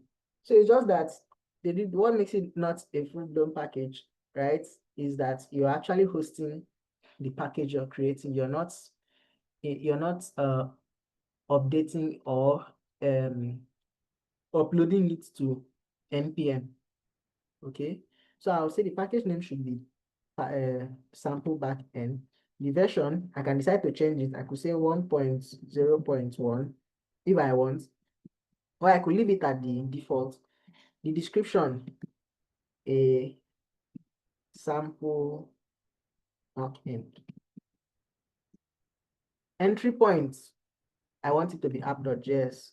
So it's going, when it wants to create this entry point, is going to name it app.js, not index.js. Then the test command, let's leave that one. Git repository, if I already pushed this into a repository, a GitHub repository, right, I would have put the link here, but I have not pushed that. So keyword, I'll just say sample backend repo. Oh, sorry, sample backend express. Author, of course, me. License. So there are different kinds of licenses, right? And these licenses specify how people are going to interact with your project, right? And every project should have a license because that is a way of telling people that, okay, these are the things I accept on my project and these are not the things I accept. For example, so it's a trap to try to contribute to a package or to a GitHub repository that doesn't have a license. So what if at the end of the day, they now put a closed source license on that GitHub repository? Or let's take, for example, they make a GitHub repository public, but then the license on that GitHub repository is not a public license. It's not a public license, which means you can clone, but you're not allowed to contribute to that repository. And then you, as a cheerful developer, contributes to that repository. You could actually get into trouble doing that. So there's ISC, there's MIT, there are other kinds of license, and you can research more into what licenses mean and how they are being used. Okay. So it asks you, is this all? Is this how you want it to be? You say yes. You say yes. Now this is being created. Package.json has been created into the sample backend folder. In fact, if we did ls and press enter, you see that the package.json is being created here. And let's open this sample backend folder using VS Code. So I'll write code and period and press enter. So it's going to open that, and then let me share that screen. So I think it should be this one. Yes, it's this one. Okay.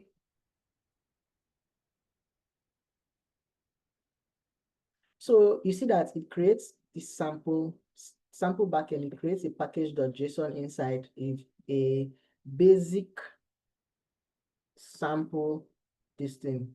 Okay. Okay. So now the purpose of using Express Generator is to make scaffolding a project easy. So what do I mean by scaffolding? Right? Scaffolding is creating the basic files and folders that you need to start a project. Okay, so for example, let's take that you are a mobile kitchen vendor, right? You set up your kitchen every time you want to cook, right? So before you start cooking, you bring your gas, you bring the host, you bring the burner, you keep it, you bring a table to put your equipment, you bring your knife and everything. That arrangement you're doing at that particular location is called scaffolding. You're scaffolding your kitchen. You put your tent or your what's it being called? Your canopy. You do all those things. As you're doing them, you're scaffolding your kitchen. So that's the same thing Express is doing. So once you use Express Generator to create an Express project, it scaffolds it automatically. So when I mean scaffold, it creates the public folder, it creates the entry points, it creates your route, it creates the basic things that your project should have, a basic project should be able to start with. Okay, yeah, it creates like a template you can start modifying to start building your project. Because the truth is, every project you want to build, right? There are some things you will always want to do every time you want to create a project. For example, if you're for front-end developers here, if you want to start a React project, you don't go and create package.json, install React, then install React DOM, then go and write the entry point for the React, which is your index or your main.js file or index.js file. You don't go through that process. You just go and write byte and then the name of your the name of your front end project, or you go and write create React app, then the name of your project, and then it creates it automatically for you.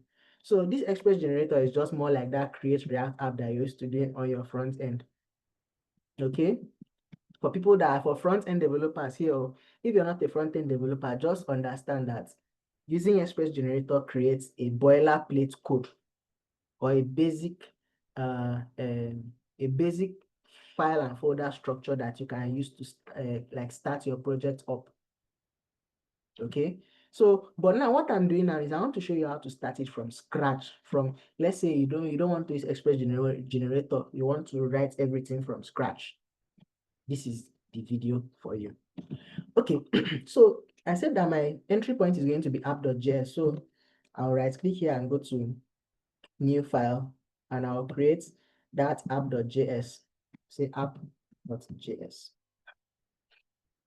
Then the next thing I want to do is, remember that this package.json, there's nothing like Express. I've not put in any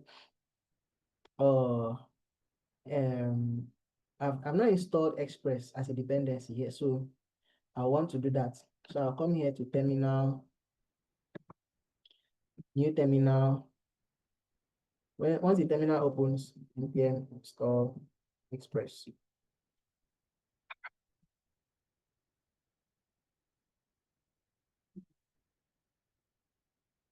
So it's installing Express, it's installing Express, it's installing Express.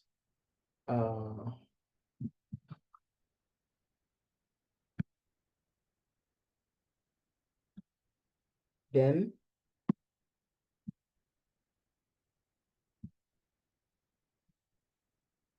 it has installed Express, and if you notice something happened, there's this object here called dependencies that is being created. Dependencies one. So these dependencies holds a list of the packages that you are installing for this project and their version, right? And this caret here means that you're using Express, right? You're using Express from this particular version, or this project should be compatible with Express from that particular version upwards, right? Then you have this part, the version actually that you're using. So this is to denote that this is a that 5 you're seeing there is to denote that this is or the changes here are not going to be backward compatible with any Express project that starts with 4 points, maybe 4 point something point something, 4.x, right? So this first, I'm explaining how versions work when you're versioning, right? If you did breaking changes that are not backward compatible, then you might want to name that, and I want to change this. For example, if Express did an update on Express that people that are using maybe 5.0 cannot use that update, when they are releasing that particular version of Express, they might change this from 5.0 to 6 point something, right? But when you see 5.1, maybe 5.1, 5.2, this other part,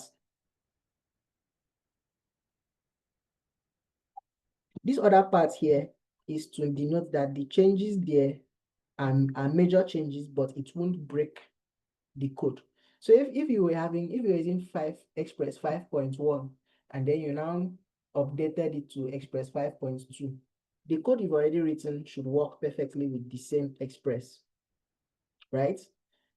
Then this other one here means a patch, or it could be a security patch that was made on Express. So if you have 5.1.0, 5.1.1, 5.1.2,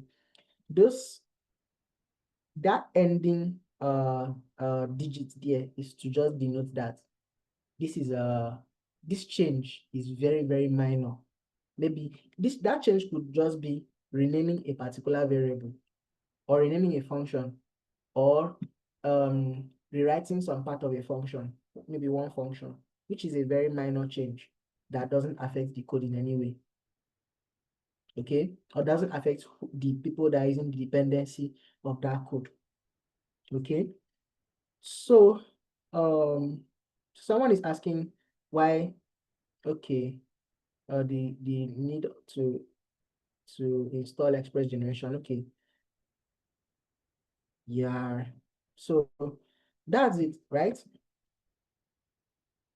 Then the next thing you want to do is you want to import Express. So you say const express is equals to require express. Then the next thing you want to do is you want to initialize express. So it's say app should be equals to whatever you want to name it. So I've imported express on my entry point. No, what is an entry point? So an entry point file is the very first file, very first file that your Express app or any app or any package you're building, right? Any package you're building, that's the entry point file is the file that is first being referenced or executed. So in this case, when we run this project, we are going to execute this app.js file.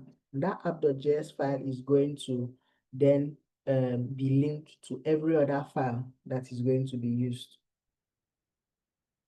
Okay. So we initialize Express. Then the next things we want to do is we want to create what is called middleware. So a middleware is like it's a piece of code that intercepts the request before it gets to the request handler. And we will know what a request handler is very soon and the rest. So for example, I want to create a middleware and I'll say app.use. And I want to create a middleware that handles any JSON request we send to Express. Okay, I want to do that. So if we want to do that, we'll say app.use, and Express has that feature. So we'll say express.json that way. And then the next thing we want to do is we want to create a route where when we send a request to, that route answers us. So now when a request comes, the request is going to first pass through this middleware. And then this middleware will process that request and then send it to the route that is supposed to go. So the route now is what I want to declare. So I could say app.get, although we don't even need this at this point, but I'll show you how to use it later on. So slash, and then we'll pass in a callback function. So remember when I was talking about get some few minutes ago? So this is it, get. So we are telling them that once you send the request to get, the backend will get it. And then the backend, so this, whether it's get, post, put, patch, or delete, it accepts a couple of parameters, right? Or a couple of arguments. The first is it is going to accept a route, which is a string. Then it is going to accept functions, which could actually be request handlers or middlewares. So now remember this thing. Somewhere in Express, somewhere inside Express, there's a place they wrote get.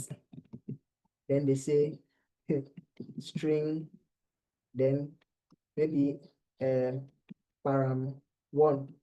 and then there's callback, the callback function. So the param1 is this forward slash, then the callback function is what we are trying to specify here.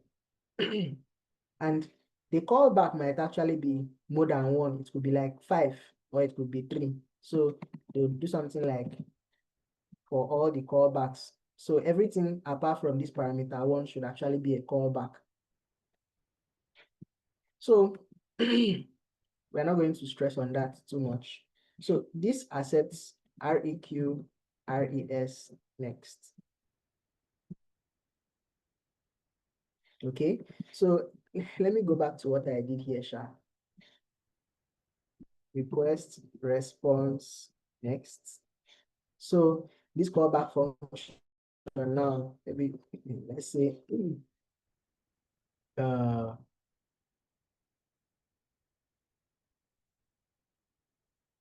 so something like this.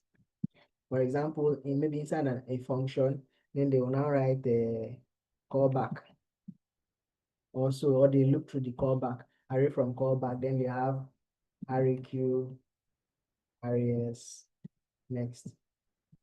And mind you, these three parameters that they are passing to the callback comes from Node, actually. It's Node that supplies this. So Node gives Express. Node hands over your request to Express. Then Express passes it as a parameter to your request handler. So let's remove that first. And I'm just going to specify a route called ping, and then a response route called pong. Okay, response.send, and I'll just say pong, ping, pong, ping. So once you ping it, it sends back pong. Very, very simple and straightforward route. Okay. And then how do we execute this code? There are two ways. So remember that this is the entry point, and that's where you want to execute your code. So if you wrote node app.js and you press enter. Okay. So there's something we didn't do. We didn't create a server, right? We didn't create a software server, right? So if we said app.listen, so we'll say we want to listen on ports.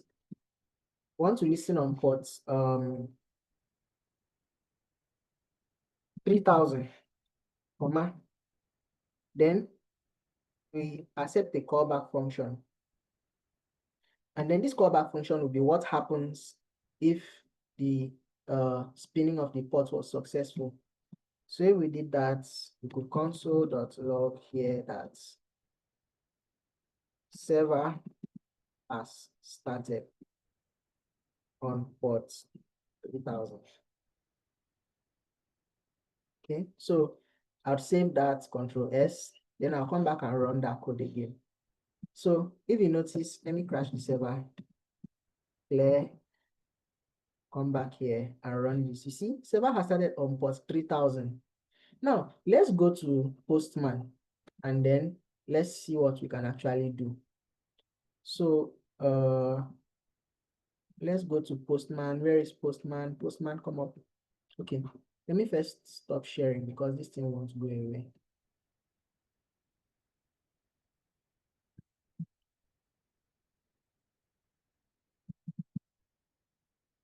Okay, so let me share Postman and let's try to test that route that we just wrote. So remember that it's running on port 3000. So here we are going to write HTTP. Then after writing HTTP colon, now it's not HTTPS. Is because it's running on your local machine. It's not HTTPS. It's when you put it online and you've configured your DNS and everything, you've generated SSL certificates, and then it will then automatically become HTTPS, right? It's the SSL certificate that makes you makes the S, or to make the website secure, so that when people try to communicate with the website, whatever message they are sending to your website or to your back end is secured, encrypted. So, but since it's on your PC, you say HTTP localhost colon 3000 /ping.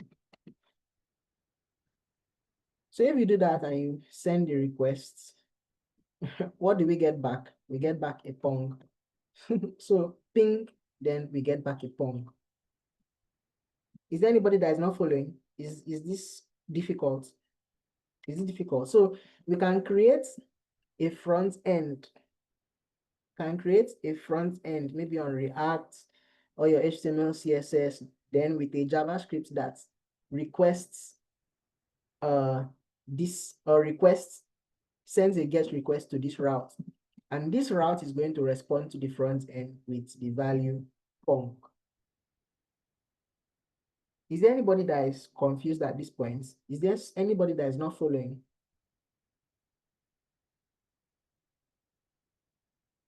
If you are following, say I'm following.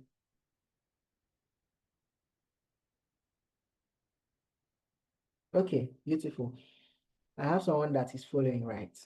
So let's try to, so now let's come back here. Let's go back to that same one, that same sample backend, right? And then let's see how we can actually create a small to-do app, but without a database now. Let's just see how we can do it. So we are back here. Okay, all right. So we are back here, and I'll soon round up this class. So if we say const to do is equals to an empty array, right? We are going to create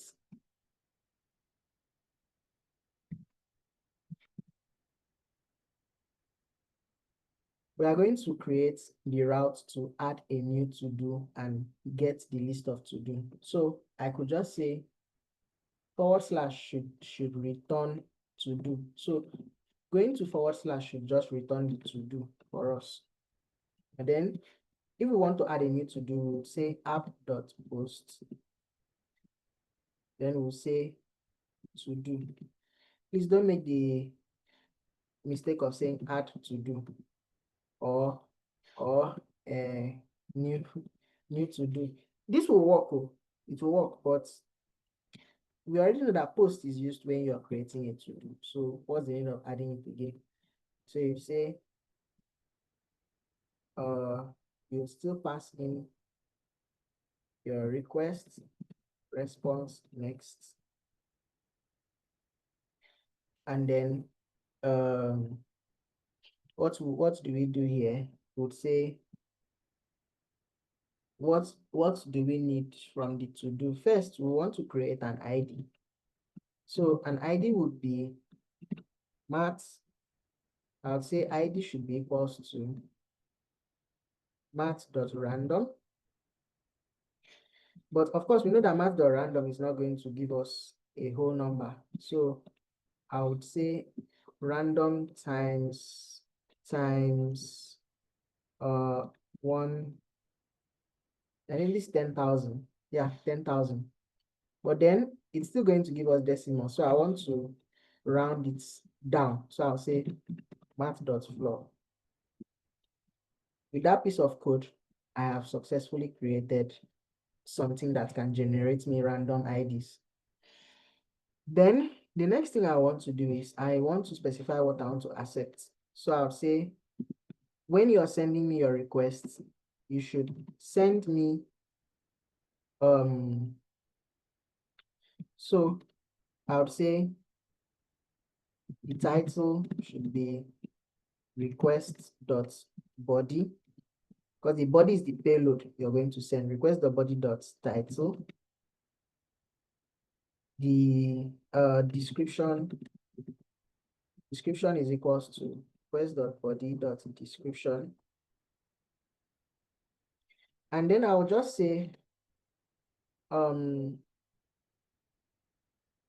say is done should be equals to false. Because why do you want to pass in a to do that has not been done before? So we could then, now I'm saying when you're sending, I'm preparing the data that you're sending, right? Plus the one I'm going to save on this to-do list, So I'll say to-do.push. Then I want to push in an object. You guys can read about objects. An object will have the ID, have a title, have a description,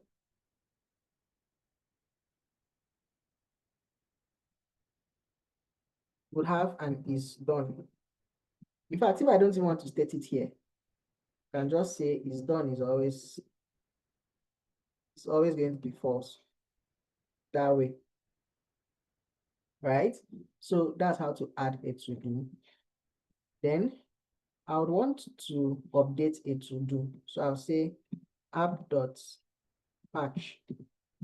So because we already have the is done of false, I want to be able to change the ID of is done from false to being true. So I could say ID here, and I'll explain what that is. So I'll say request response next. I'm not really using the next for now, so there's no need of me even adding it to routes yet. Right? So we do that, we come here and say, now this colon here before the name ID is used to denote that this part of what you're going to send here is going to be a dynamic property, which means that property can change, right?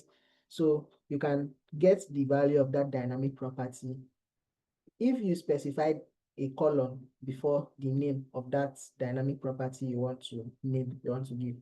So I could say const ID should be equals to request.params.id.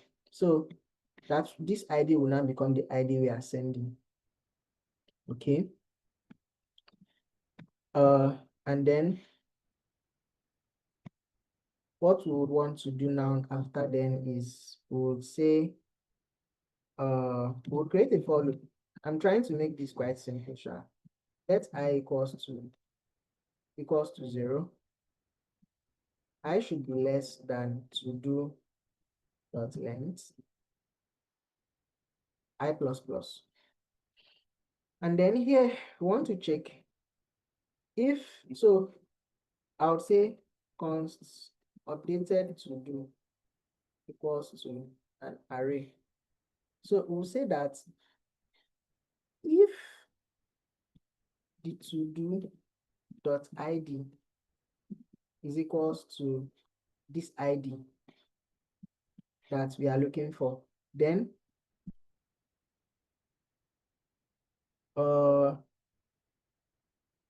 so apart from that, we should also get the status. So we say const is done. So is done should be equals to req.body.is done, which means we are expecting it from the front end. Okay. So we want to say if that is the case, then we want to update is done. So we'll say to do at that instance or at that position dot is done should be equals to this one that the user sends. Okay, should be equals to that. And at the end of the day, whether this executes or not, we want to update this new to do with whatever we get. So we'll then say that updated to do should be equals to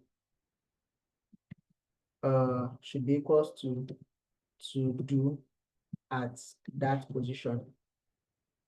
And then after, when this for loop finish, it's guaranteed that it will finish to update. It will give us an updated array that is going to update the ID of the array we are looking for with a new is done status.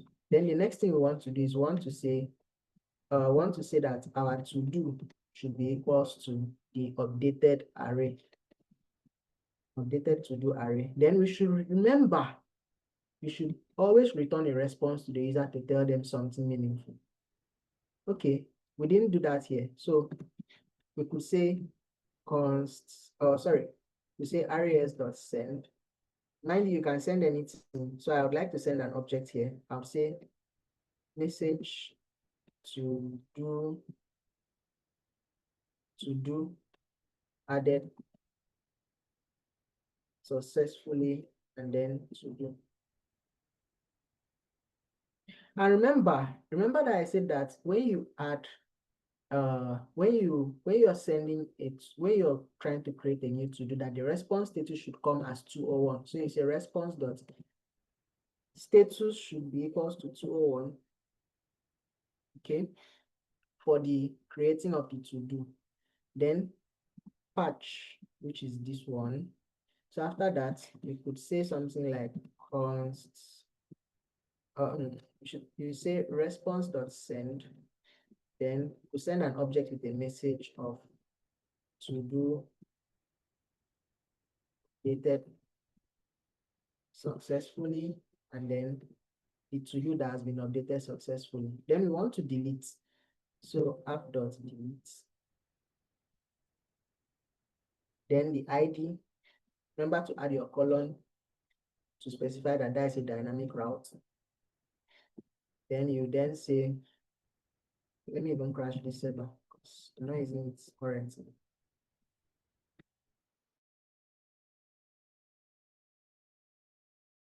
Okay. So say RQ RAS. And then we'll just, I'm not really that I'm lazy, but just want to copy this here. Don't want to type it again. But now we'll say that if, so we are going to change this.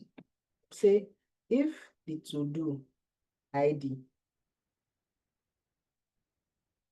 Oh, I've written, okay. So if to do at i.id, sorry, this is a bug. If to do at i.id is equals to this ID you are looking for. That's the same thing I'm going to do. If we are looking for that particular ID, if the ID is not equals to, if the ID we are trying to delete. So what we are trying to do here is when we supply an ID, right? And I would also want to say that the const ID should be equals to req.params.id. Say if this ID is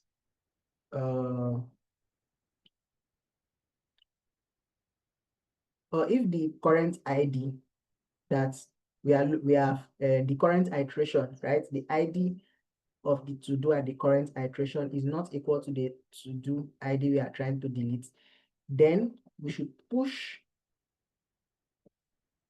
that to do ID. We should push that to do inside the array, which means it's not the one we want to delete actually. So I would say updated to do dot push updated ID dot push, and then I would say to do at that iteration, because it's not the to do we are looking for to delete now.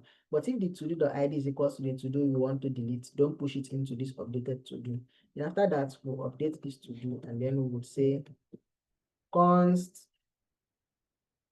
no, I don't like using const. I would say res.send, and then we'll say to message to do set successfully, right?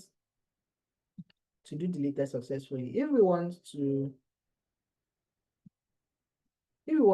return the deleted to do, we could say something like let's deleted to do.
Okay, hope you guys can still hear me. Can you guys hear me?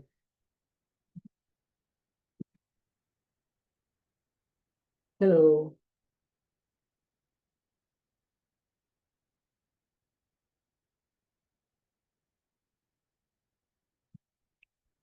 Can you guys hear me?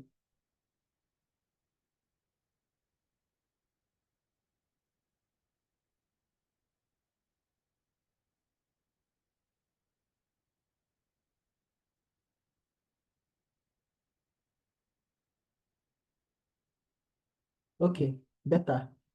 Okay.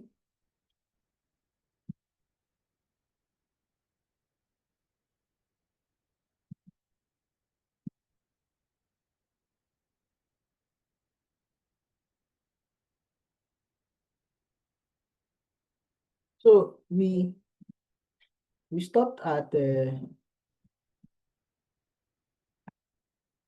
trying to delete, right?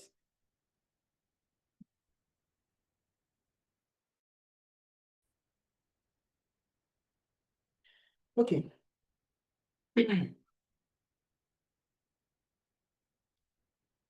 So we did this delete here, right? Okay. And then let's spin up this server and try to test again. So if I did npm start, oh, sorry, no, not, we wrote node and then we execute this file, which is the entry point. So app.js. You see that the server has been started on port 3000. Let's now go to Postman. Okay, wait, I didn't save what I did. So Control S to save it. I didn't activate my autosave, if you notice. My autosave is not activated. So, and there's a reason I'm not activating it though. Let's go back to Postman.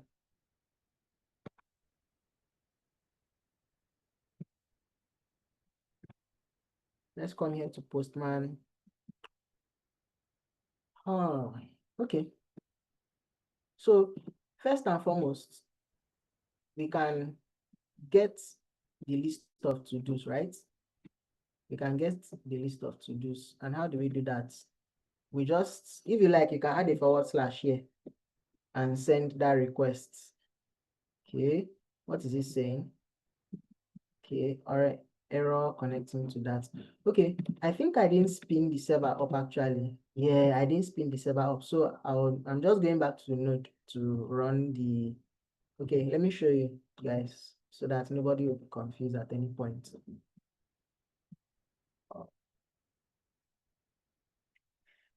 Where are you? Sample backend, share it. Okay, so I'm just going back here to write node app.js, so that I'll start that server. Then the next thing I want to do is share my Postman with you guys again.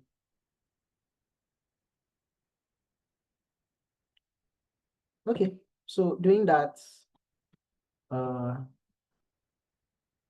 so I then come here and send that request again. You notice it's returning an empty array. Even if I remove the forward slash, it still returns the same thing, right? Nice.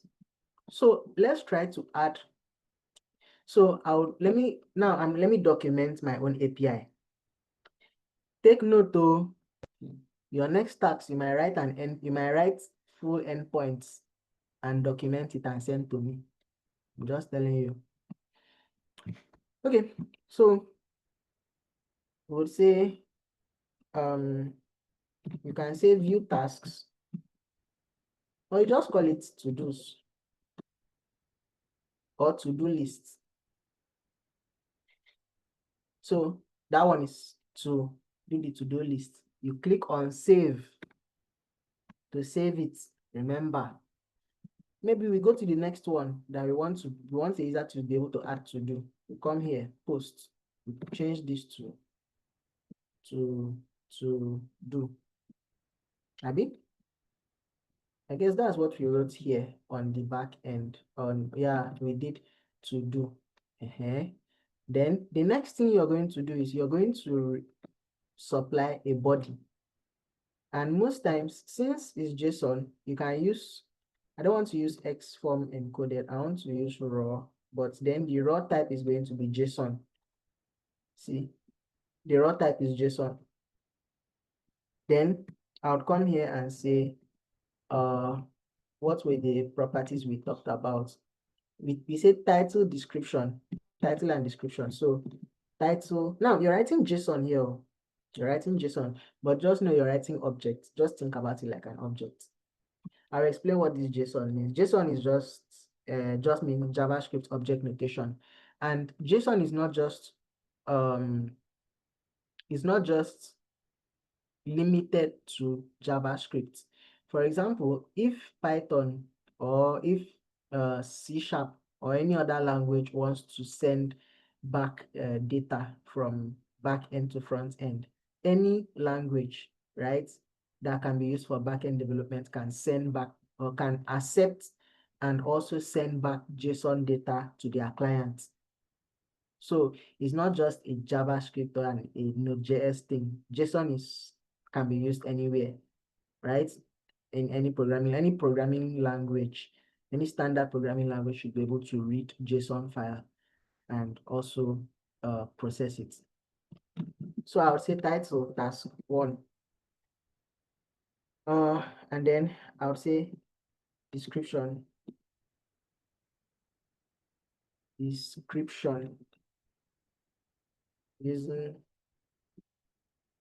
creating task 1.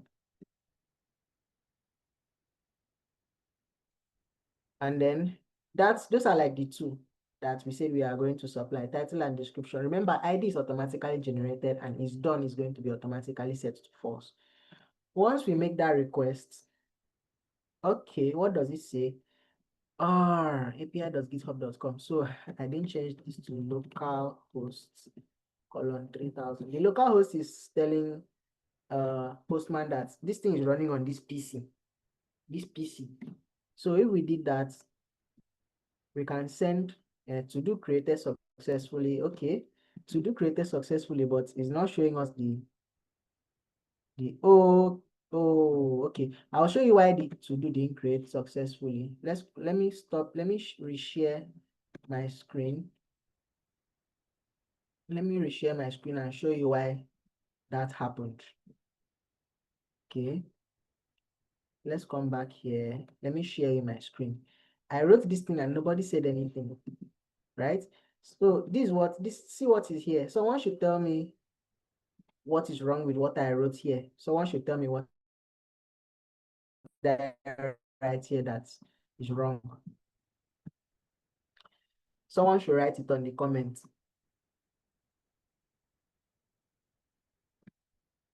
What did I write there that was wrong?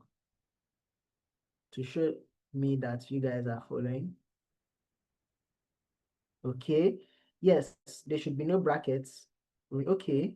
So instead of brackets, right? That's which bracket are you referring to? Is it curly braces or okay, curly braces or square brackets? Which one?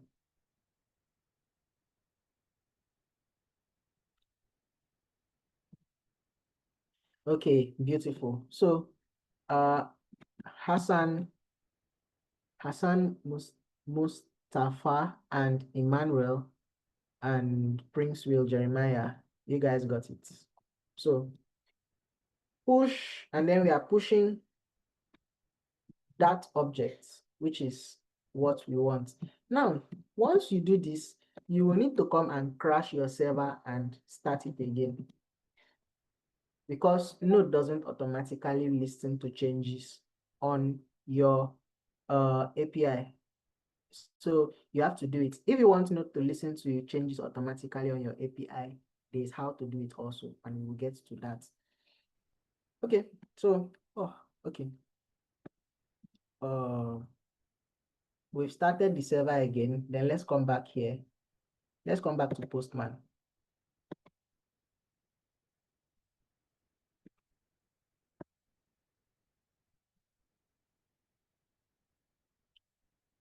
So coming back to Postman,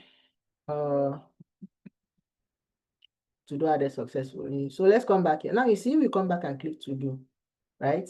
Now, another thing you notice is when you crash your server and start it again, all the data that you were doing at that time is being lost because we are not saving the data to any database. We are just saving it to an array at runtime. So that array is created when at runtime, the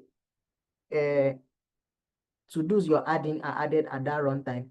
Then when you crash that server, that's the data that you wrote into that array is being lost until so when you start the server again, it's going to create that array again from scratch, the to-do array again from scratch. Then you can start adding data to it. So if we try to request from here like this, you find out that it's an empty array that is coming up.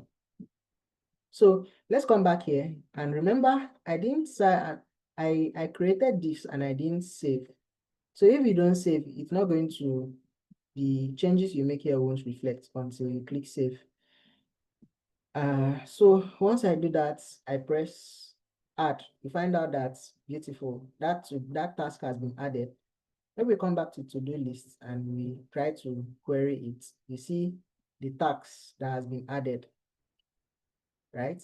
See, we have an array of one task. And let's try to add another task, maybe to do task 2, creating task 2, and then we send it. We see that task 2 is being added. If we come back here and we query again, you see that we now have task 1 and task 2, right? And then we can query by tasks, by particular task. So if I add a new request and let me move this up a bit. Okay, it's coming up. So let me move this task to this point, and then I'll name this single to do. A single to do, right? So the single to do will still take this shape, but then now I'll pass the ID of the to do / the ID of the to do that I want to query. So I want to get only this particular to do. So let me copy this ID, and then let's come to this single to do route and paste the link. Remember that when we wrote our our route, we put something like a colon ID. If you remember, we did something like that, right? So on Postman, it's either you paste it here, that ID that way, and if you search, okay, what is going on? It's saying cannot get / that ID. So I'll come back here and check again. Okay, did I do a get for that? Okay, I didn't do a get. I didn't do a get for a single ID. So let's come back to our Postman and let's do that route. Okay, let's come back to our Postman and do that route.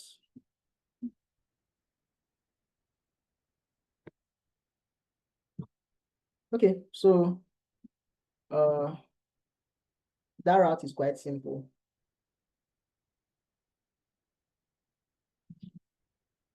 So another thing you should do is each and every time your dynamic route should come last, shouldn't come above. If, for example, this patch, maybe we have two posts routes, and then you put it above posts of to do, it's going to take this to do as an ID.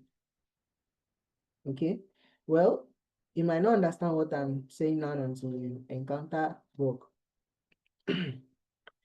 So you then want to write app.get, then you say / ID.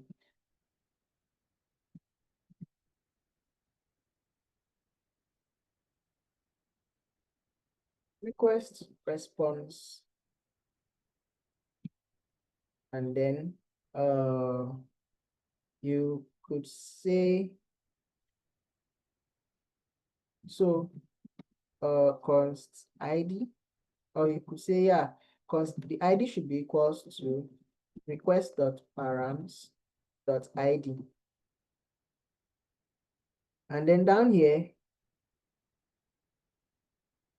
you have to put a comma here. Then down here, you can look through to find that ID in the array. I could use filter or find here, but I want to use for loop. So I'll say let I equals to 0. It should be less than the to do dot length I plus plus. And then here, I would say to do found. I'll make this a let because it's going to be reassigned if the to do is found. So I'll say let to do found. Then I'll say if to do at the I dot ID is equals to the ID that we are looking for. Then we want to do found to be equals to the to do at that I. Then after that, now let's say for example we have an array of 100 objects, and then the ID we are finding is at the 20th position. Once we find the ID at 20th position, you don't want to continue looping to the end again now. So you might want to return here, so that after when it finds and assigns the found ID, it shouldn't continue looping again to the end. So we'll then say rest.send we'll say message. Oh, sorry, yeah, but that's correct also. Message of to do found, and then you could then say to do found here, like that. Remember, you can also say if the to do was not found. So now what we are saying is if to do found is either undefined or null, which means there is no, it wasn't reassigned, right? Which means it's empty. We put res dot status of 404, then dot send. Then we could say to do not found. So I would crash this server again, clear my terminal, and start again. Then let me reshare that particular screen. I'm going back to Postman currently.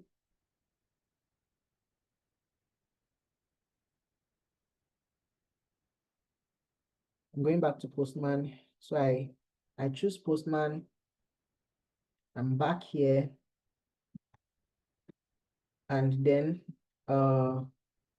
first I will need to, so let me query this to find out that the to-do list is empty. I'll just add again tax 1. You see, coming back here now, since I saved it before, it's easier for me to find it. And if someone else worked on this and maybe added new request, and I come and check it, as far as the person has saved it on his end, I will see it. So tax 1, tax 2, send. So I've added 2 tasks. So if we come back here to to-do list and we query again, you see that we have 2 tasks now, and then I could choose the ID for the first one, come here and paste it. So if we send that request, what is it saying now? Oh, I didn't save what I did. Sorry, I didn't save what I did. I'm fond of not saving. So I just went back to save what I did and crashed the server and started it again. So I have to add, if we come back here to check, there's no to do again, so I have to add again. Wow, quite stressful, right? Task 1, send. task 2 send. Then we come back here and we query that, copy it, come back here, go to single to do, we paste that ID there, and then we send the request. And ladies and gentlemen, I forgot to return a response. So this is basically how this whole thing works. Okay, I returned the response. I returned the response. I returned the response on get. I said if the to do is found, you should send this. But I guess it was trying to get to, I didn't pass a return here. Now, you can only return one response per request, not two, one. So that's why I'm putting this return. So if this in any way gets executed, this one will not get executed. And of course, you know that if this doesn't get executed at all, then it means this is the one that will get executed. Okay, so I'm just cross-checking again. What did I do? ID / the ID. Let me check if there's any other one like that. Okay. So let's try again. So for people that like shouting, we go again. You will go again a couple of times here. You will go again and go again and go again. If you're not careful. So let's come back to Postman. I believe I've spinned up the server that we need. So if we come here, we query empty to do. We should add a new one, tax 1.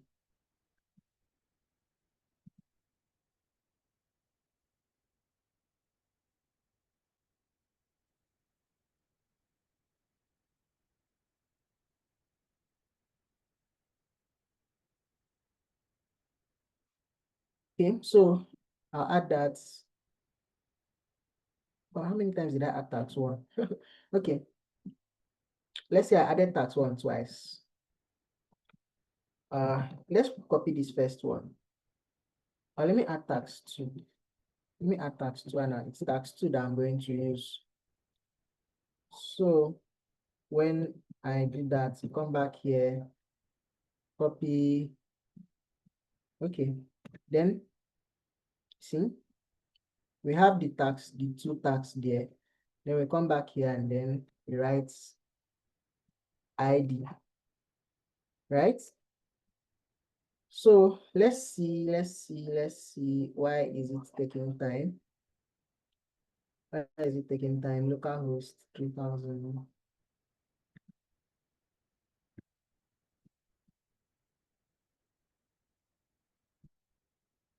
So let's see why that is happening. It's supposed to give an ID. Why is it still loading? Why is it still loading? Why is it still loading?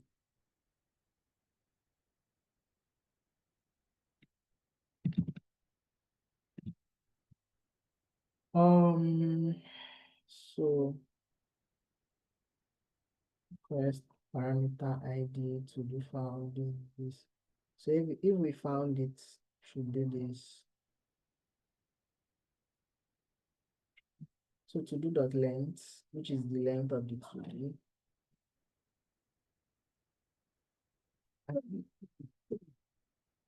Wow. So the single to do is not working. Localhost 3000, then the ID. So let's see why that is happening. Let me see why that is happening.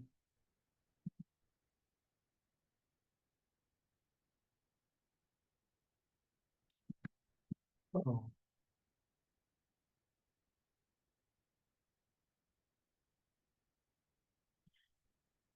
So nothing is actually blocking it. Nothing is blocking it per se. Nothing is blocking it. Params request.params.id.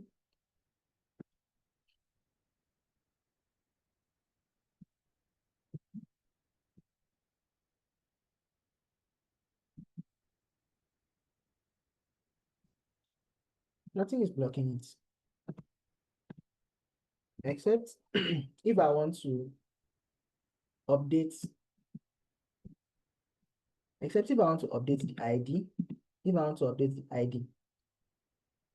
Okay. So let's come back to the code again.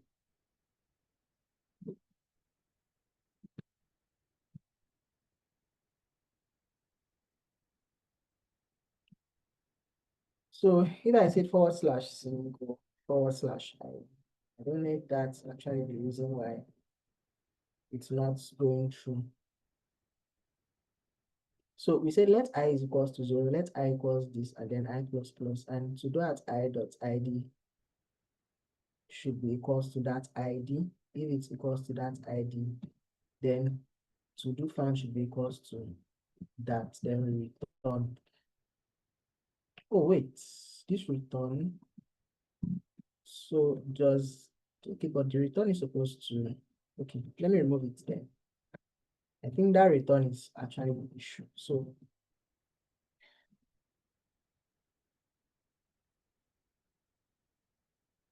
let's come back here.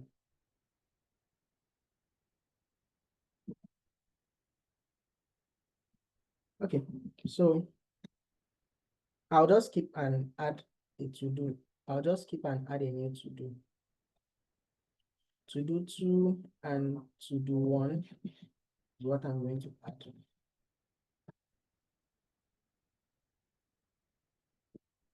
I'll copy this ID and get back here, single to do. So I'll say to do /single / the ID. And it works now. So adding /single actually works. Then I want to update that particular one. So I could update, I could just say, let me duplicate this what I have. So I'll just duplicate it and say single to do. So I'll say single to do. Then of course this is going to be a patch request to exactly the same route I used for single to do. The same route, paste it here, and okay, so what is it saying now? Okay, sorry, not the same route. I'll do that, and then on the body, I'm returning JSON. So I'll say is done. Is done should now be true. And I'll send that request. So what is it saying? Assignment to constant variable. Okay, so let's see why that is showing. That assignment to constant variable is as a result of this. So let's come back here. When I'm updating, um,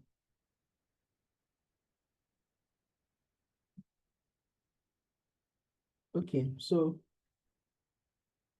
I'm not supposed to, let me change this to let's, then here, when I'm trying to update, okay, it's not even that one self. We should still leave it at const, but this is the reason why. Okay.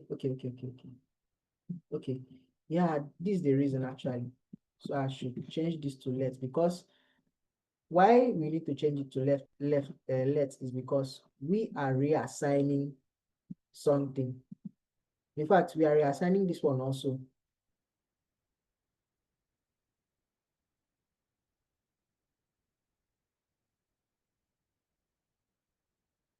Oh,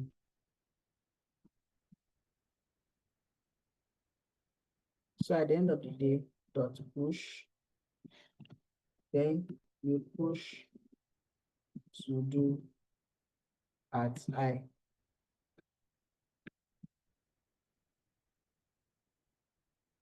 So let's see. I've crashed.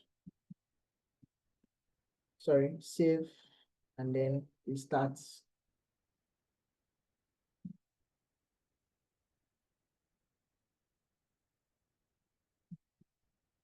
So let's see the postman.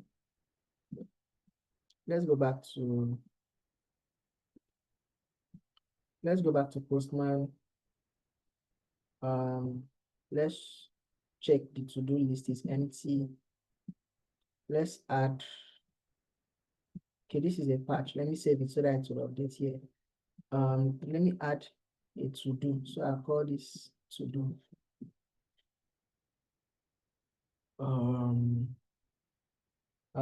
Create tax 1, create tax 2.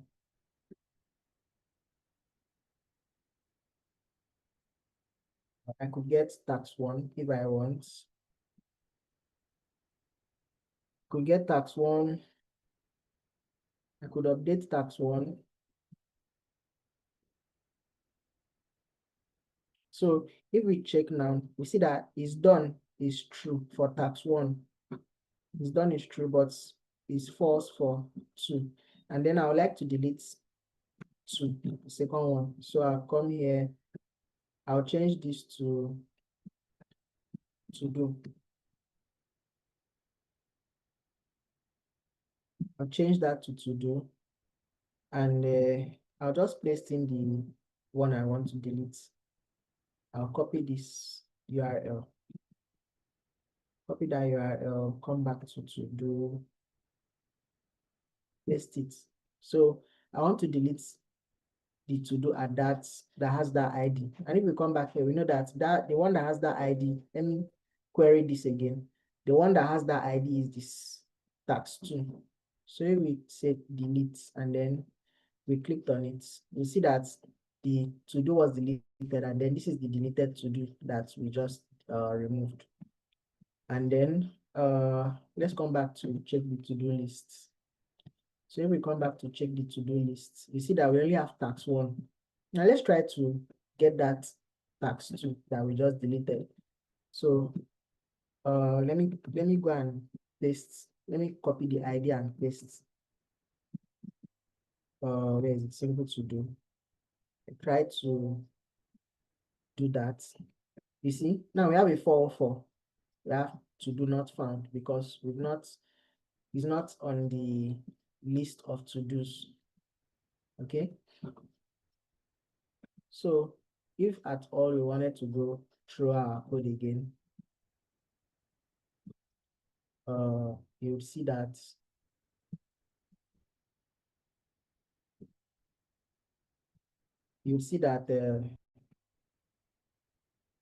everything is just written in one line, right? Now when you're doing a bigger project, you will not write all your route and everything in just one single app.js file. You will split them. There will be a file for your controller. There will be a file for your maybe models. There will be a file for other things like that, right? But since this is a very simple app, let me crash the server. Since this is a very, very simple app, that is why we are not bothering with all those things. So we just have the routes written here directly. And one thing that is enabling us or enabling the backend to read the JSON that is sent from Express and that is sent from Postman is this Express JSON middleware. So any post request that has any request that has a body is passed through this this Express JSON middleware. And if you want to know a middleware uses the word use here instead of post or put or delete. It uses the keyword use. So use means before getting to the code down, that request should pass through this Express JSON, and then this Express JSON is going to pass or process the JSON or the body that is sent, and then before it gets to any of these routes that you're seeing here. And I'm going to push this code for people that want to see it, modify it, maybe try it on their own. I'm going to push this code right on online, so you guys can have access to it. And time is not really on our side. I would have done the I would have gone into classes, right, more today, like knowing, seeing how to inherit from another class, maybe going over the private properties again, seeing how to use that keyword super to call the constructor of a parent from or of a parent uh class, and all those things. We would have gone through it in this class, but time is not on our side, and this is where I would want to stop in this class. Thank you very much for staying up to this point, because it's not actually easy staying up to this point. This is almost 3 hours, right? Thank you. And is there any question currently? Any question?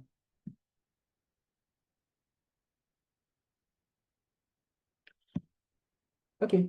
So in the absence of any question, we'll call it a day. Thank you very much.